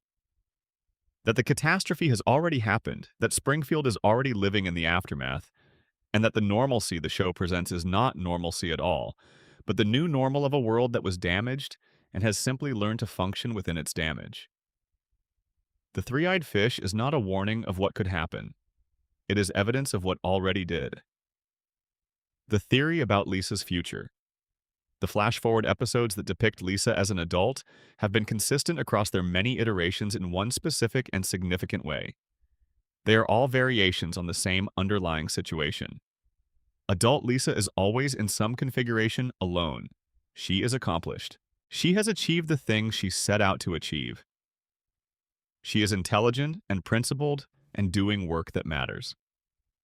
And she is, in each version of her future the show has depicted, fundamentally isolated in a way that her childhood in Springfield prepared her for, but never resolved. The theory is simply this: Lisa is going to be fine by external measures. She will accomplish things. She will leave Springfield eventually because someone with Lisa's intelligence always leaves the town that doesn't know what to do with them. She will find places where her capabilities are recognized and valued and exercised. She will do good things in the world. And she will always feel like the 8-year-old who sat in a classroom in Springfield and was the only one who knew the answer, raising her hand into a silence that never called on her. That feeling will not leave her. It will sit inside her adult accomplishment, the way Springfield has always sat inside everything its residents carry when they're not there. You can leave Springfield, but Springfield is not the kind of place you leave behind. The theory about the true nature of Springfield's town center. There is a donut shop on the corner of Main Street in Springfield. There is a nuclear plant on the edge of town. There is a bar, a school, a church, a city hall, a police station, a hospital, and a Quick Mart. These are the institutions that define the town's daily life. But the show has been subtle and consistent about where power actually resides. Not in City Hall, where Mayor Quimby operates without accountability. Not in the church, where Ned's faith goes unanswered. Not in the police station, where Wiggum's incompetence ensures that nothing meaningful is investigated. Not in the hospital, where Springfield's medical establishment has managed to miss a crayon in a brain for decades. Power resides in the plant. Everything in Springfield exists in relationship to the plant. The employment, the electricity, the money that circulates through the local economy, the contamination that shapes the biology of every resident, the political influence that burns exercises over every institution. Everything comes back to the plant, and this is the secret hiding most completely in plain sight.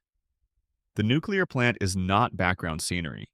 It is not the setting for Homer's job, a colorful backdrop for workplace comedy. The nuclear plant is the town's actual governing institution. It is the thing that Springfield is organized around, that Springfield exists to serve, that has shaped every resident in every way we've discussed tonight. Springfield calls itself a democracy. It has elections. It has a mayor. It has civic institutions with names that suggest accountability and representation and the other promises that democratic governance makes. But Springfield is not a democracy. Springfield is a company town, and the company is the nuclear power plant, and the plant is Burns. And Burns has been running Springfield in every meaningful sense since before most of its current residents were born. The cooling towers are not a feature of Springfield's skyline. They are its skyline. They are what Springfield is rendered in concrete and steam. Everything else is window dressing. One final theory before we close. The gentlest one. The one that doesn't have dark implications, that doesn't point to contamination or conspiracy or carefully maintained oppression. The one that is, in the end, just a way of looking at the show that makes it more beautiful. The theory that The Simpsons is a love story.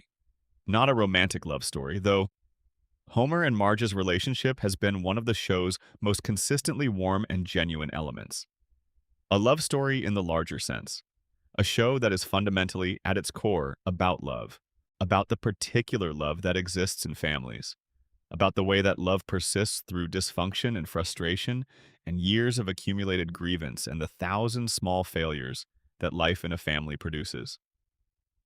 Homer loves his family with a completeness that his intelligence cannot articulate, but that the show expresses through 36 years of evidence. He loves them badly sometimes. He loves them selfishly sometimes. He loves them in ways that don't always serve their best interests or his own. But the love is real, and it is total, and it is the one thing about Homer Simpson, that the contamination and the crayon and the accumulated damage of his life in Springfield have not been able to reach. Marge loves her family with a patience that is, when you look at it clearly, not passive acceptance, but active choice. She makes the choice every episode to keep the family together, to be there, to be the one who stays.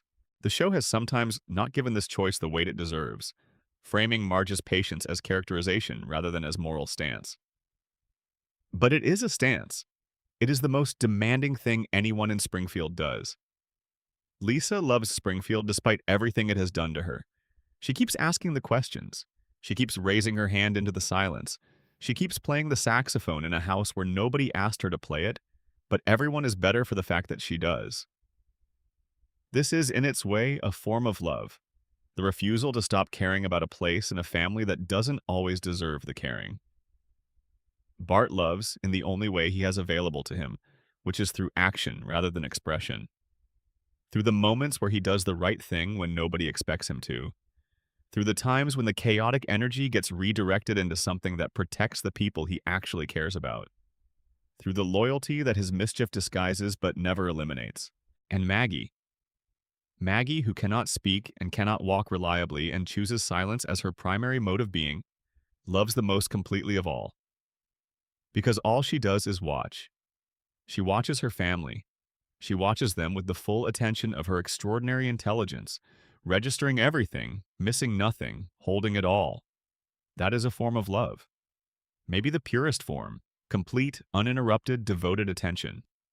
The Simpsons is a love story about a yellow family in an impossible town that should not exist. It is a love story about the ways that love survives dysfunction, survives contamination, survives conspiracy and cognitive damage, and institutional oppression, and the weight of 36 years of accumulated consequence. It is a love story in the oldest sense, the story of people who find each other over and over in the same house at the end of the same street, in the town that never changes, in the dream that never ends. Every secret we found tonight, every piece of evidence, every buried storyline, every conspiracy and theory and quiet tragedy, they all exist within a frame. The frame is love. The frame is the family on the couch. The frame is the couch gag that says, we're starting again and we're starting together, and however complicated everything gets, this is where it begins and this is where it ends. On the couch, together, in Springfield, in the place that was always, always home. The loop closes. Springfield sleeps. The cooling towers are still there against the sky. The dream is still running. And somewhere on Evergreen Terrace, a light is still on. Good night, Springfield. Good night. End of extended script. Total word count, approximately 41,500 words. Bonus Section 4. What Springfield teaches us about ourselves, a final, unhurried meditation. It is very late now, or very early. That threshold hour where the two become indistinguishable, where the night has gone on long enough that the darkness has shifted its quality, become somehow softer, become the kind of dark that precedes light rather than the kind that follows it. If you are still with me, you have spent a long time in Springfield tonight.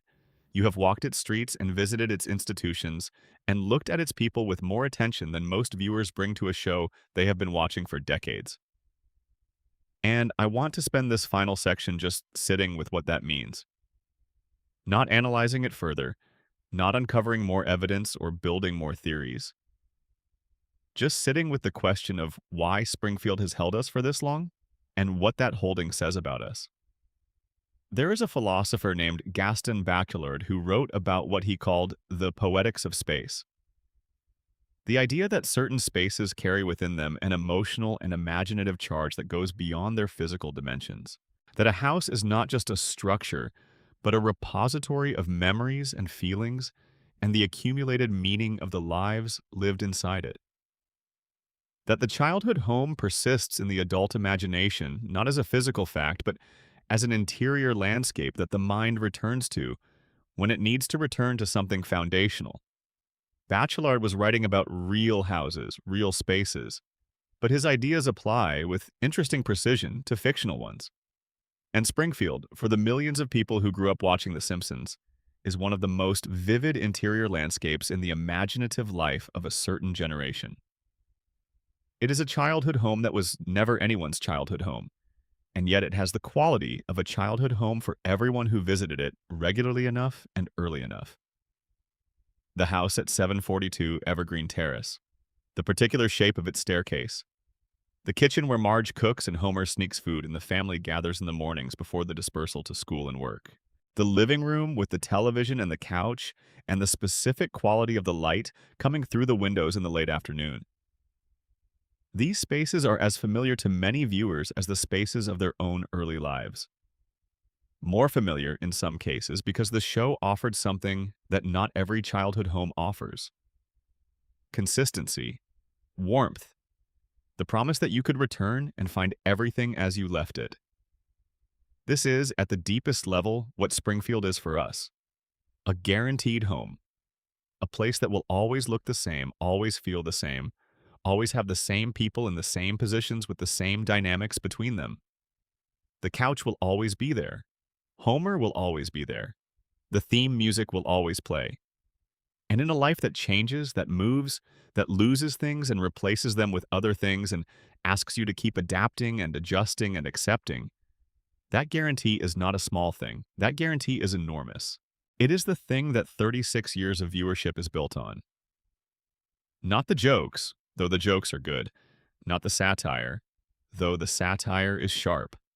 The guarantee, the promise of return, the place that does not change.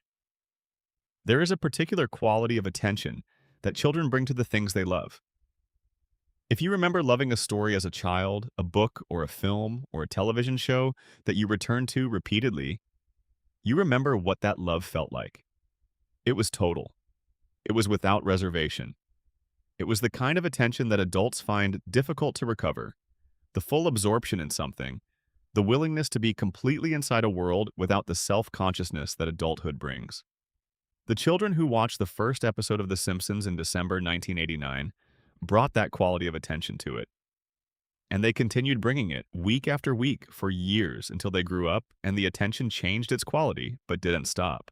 They became adults who watched The Simpsons with the particular kind of love that adults have for the things they encountered as children. The love that is not just for the thing itself, but for the version of themselves that first encountered it. The Simpsons accumulated this love across a generation. It became, for millions of people, not just a television show, but a texture of their childhood, a presence, something that was there. And when you grow up and the things of your childhood are gone or changed or accessible only through memory, the ones that still exist, that still air, that still look the same and sound the same and feel the same, those things carry a weight that is out of proportion to what they are. They are anchors. They are the evidence that a version of you existed that is now continuous with the version of you that exists today, connected across the years by this show, this couch, this family. We keep watching The Simpsons because we keep watching ourselves at the age we were when we started. The sociologist Anthony Giddens wrote about what he called ontological security, the basic sense of stability and continuity in one's life that allows a person to function without constant existential anxiety. He argued that this security comes, in large part, from the reliability of the social and physical environments we inhabit. Familiar faces, familiar places, the sense that the world is ordered in ways we understand and can predict, that tomorrow will have recognizable features. This kind of security has become increasingly difficult to maintain in the decades since The Simpsons began airing. The pace of change, technological, social, political, economic, has accelerated to a degree that Giddens could not have fully anticipated. The familiar faces are replaced by new ones at rates that make community feel thin. The familiar places are demolished or transformed or became something different while you weren't paying attention. The ordered world, the predictable world, the world that looks the same this year as it did last year, has become something that significant portions of the population are actively struggling to find.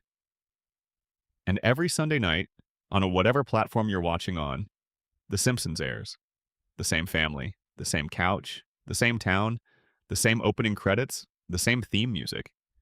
In a world of accelerating change, Springfield is ontological security made visible. It is the place where the same things are true that have always been true, where the laws of the show's universe hold firm regardless of what the laws of the actual universe are doing, where you can return on any given week and find the specific, irreplaceable comfort of things being exactly as you left them. This is not a small function. This is, for a lot of people, a necessary one. Let's talk about the show's relationship to failure, because this is something that rarely gets discussed in analysis of The Simpsons, and that I think is one of the most important things about it. Homer fails constantly. This is the premise of the show, stated simply. He fails at his job, he fails as a father, he fails as a husband, he fails at every project he takes on, every diet, every scheme, every ambition. He falls downstairs. He drives his car into things. He loses money. He embarrasses his family. He makes the wrong choice with impressive consistency in situations that could have gone differently and would have if he were anyone other than who he is. And he gets up. Every time. Without exception, without lasting damage, without the kind of accumulated shame that failure produces in real life and real people, Homer gets back up and tries the next thing, and fails at that too, and then gets up again. This is in a culture that has an extraordinarily complicated relationship with failure, a kind of gift. The American relationship to failure is fraught.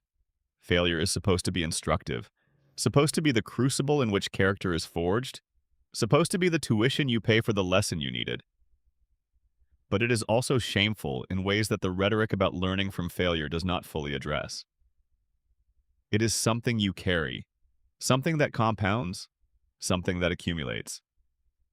Homer's failures don't compound. Homer's failures are clean. They happen, they are horrible, and then they're done, and Homer is back on the couch, and the beer is cold, and nothing was permanently altered.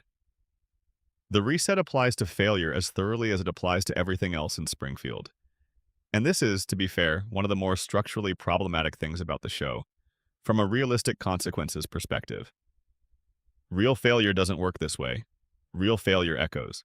Real mistakes made by a safety inspector at a nuclear facility would have real and lasting consequences for real people. The show's treatment of Homer's failure as perpetually consequence-free is a significant departure from anything approaching realistic portrayal. But as an emotional offering to a viewership that carries real failure in real ways, it is something else. It is the fantasy of forgiveness, the vision of a world where you can fail completely and return to the beginning, where the couch is always there, where the family still loves you, where Monday morning brings another shift, another chance, another opportunity to throw a donut into the reactor core and see what happens. Homer's resilience is not realistic. It is aspirational. We do not watch it because we believe it reflects how life actually works. We watch it because we need to believe that something like it might. The children, Bart and Lisa and Maggie, are, in the deepest sense, what the show is about. All the theory, all the analysis, all the evidence about burns and contamination and comas and shooting mysteries, it all ultimately serves the story of these three children growing up or not growing up in this specific place, in this specific family, with these specific circumstances. Bart is the child who breaks things. Not out of malice, or not primarily out of malice, but out of energy. Out of the surplus vitality of being 10 years old and smart enough to be bored and creative enough to find that the most interesting thing available is the moment of impact, the sound of something shattering.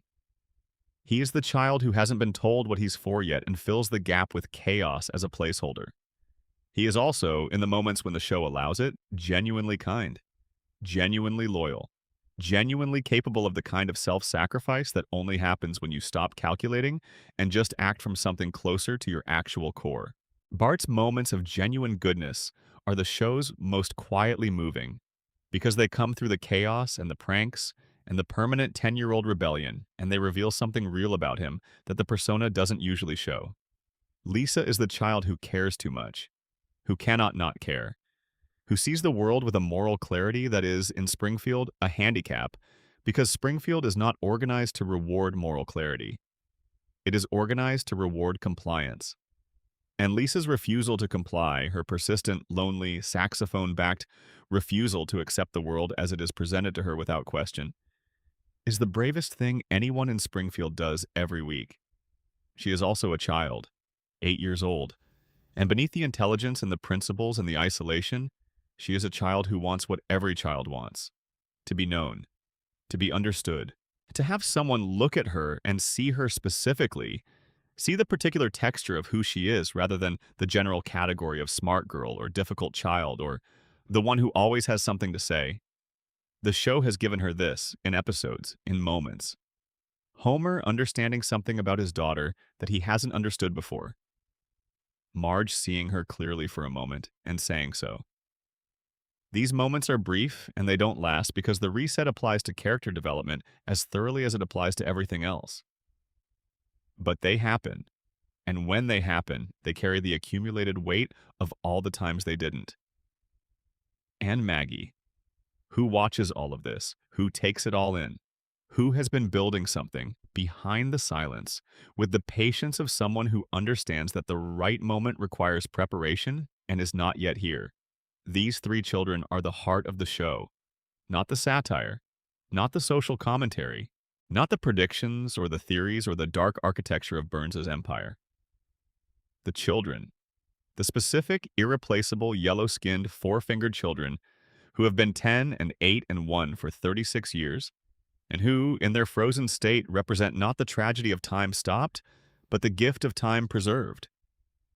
We don't watch to see what happens to them. We watch because they are already exactly who they are. And who they are is enough. More than enough. Everything. You have been in Springfield for a long time tonight. You have moved through its streets and its institutions, and its hidden corridors, the places behind the jokes where the real architecture lives.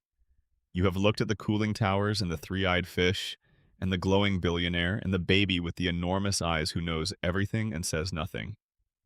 You have sat with Homer in his coma dream and walked alongside Mona in her exile and stood in the courtroom where the truth was sent away on a train. And now it is time to sleep. Springfield will be here when you wake up. It always is. The show is still running. The family is still on the couch. The cooling towers are still against the sky. Burns is still in the mansion at the top of the hill, still glowing faintly from his weekly treatment, still managing the impossible span of his life through a system of scheduled maintenance that has been operating without interruption for more than a century. And Maggie is still watching. She has always been watching.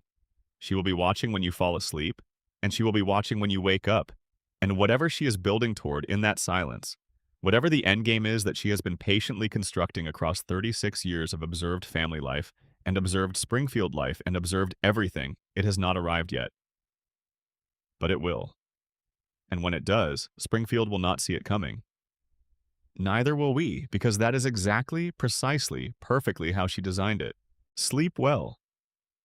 Thank you for spending this time in Springfield. Thank you for looking closely at the things that were always there, hiding in plain sight, waiting for the right kind of attention. There is more here than any single night can cover. There always has been. That's the thing about Springfield. The more you look, the more you find. The loop is still running, the dream is still going, the couch is still there. And Homer is on his way home. He always is. Good night. End of full script. Total word count. Approximately 42,000 words. Closing meditation. The yellow light in the window. Before we close Springfield's door behind us for the night, one last thought. The kind that comes to you in the quiet before sleep, when the day has finished and the mind begins to drift and the images that remain are the ones that actually mattered. There is a yellow light in every window on Evergreen Terrace. Not because Springfield has yellow streetlights or an unusual electromagnetic quality to its sunsets. Yellow because the people inside those houses are yellow, and their warmth bleeds through the glass, and the street outside is lit by the accumulated glow of families going about the work of being families. This is the image of Springfield that stays. Not the cooling towers, though we have spent considerable time with them tonight. Not the cracked cooling system, or the contaminated river, or the glowing billionaire in his hilltop mansion. Those things are true. The evidence for them is real, and we examined it carefully. But they are not the image that stays. The image that stays is the light in the window. The yellow light of a household in the evening, when the workday is done and the children are home, and whatever complicated machinery keeps the world running has been temporarily suspended in favor of the simpler, more fundamental machinery of a family in a room. Someone making dinner, someone doing homework, someone asleep on the couch with the television running, one hand trailing on the rug where the dog is sleeping. The ordinary beauty of ordinary life, rendered in yellow. This is what The Simpsons has been keeping for us. Not just the jokes, not just the satire, not just the predictions and the mysteries and the elaborate theories about what Springfield really is beneath its cheerful surface. All of that is real, and all of that is interesting, and tonight we went through every bit of it carefully. But the light in the window is why we keep going back. The light in the window is why, after 36 years and 788 episodes, and every dark thing we found tonight in the corners of Springfield's architecture, the show still airs. And we still watch. And we will still watch. Next week and the week after, for as long as the loop keeps running and the family keeps finding each other on the couch. The secrets of Springfield are real. Tonight proved that. There is more here than most people look for, and more than the show usually acknowledges out loud. The contamination is real. The coma theory is internally consistent enough to take seriously. The mystery of who shot Burns was never fully resolved. The immortal billionaire is maintained by systems that deserve the scrutiny we gave them. The principal who never was reveals something true and uncomfortable about the town's relationship to its own history. All of it is real. All of it matters. All of it is part of what Springfield is, and all of it exists inside the frame of the light in the window, the frame of the couch and the family and the theme music and the couch gag that says we're starting again, we're together again. Come inside. The light is on. Come home. This is where the script ends. The voice should trail here, gentle and unhurried, into whatever silence the listener is already inhabiting. There is nothing more to say. Springfield is quiet for the night. The family is home. Homer is asleep on the couch. Lisa's saxophone is on its stand in the corner. Bart's skateboard is outside the door. And Maggie is watching. She is always watching. Good night. Full script end. Fall asleep to every Simpsons secret hidden in plain sight. Formatted and optimized for 11 Labs voiceover generation. All sections self-contained, paced for relaxed delivery. Estimated total read time at narration pace, approximately 5.5 to 6 hours. Appendix. The Simpsons secrets you can look for tonight. One of the quiet pleasures of a script like this one is that it gives you things to look for the next time you sit down with the show. Not in a way that breaks the experience, not in a way that turns watching into analysis rather than enjoyment. Just small things, subtle things, the kind of noticing that sits alongside the enjoyment rather than replacing it. Here are some of them, offered gently, for the next time you find yourself in Springfield. Watch The Outsiders.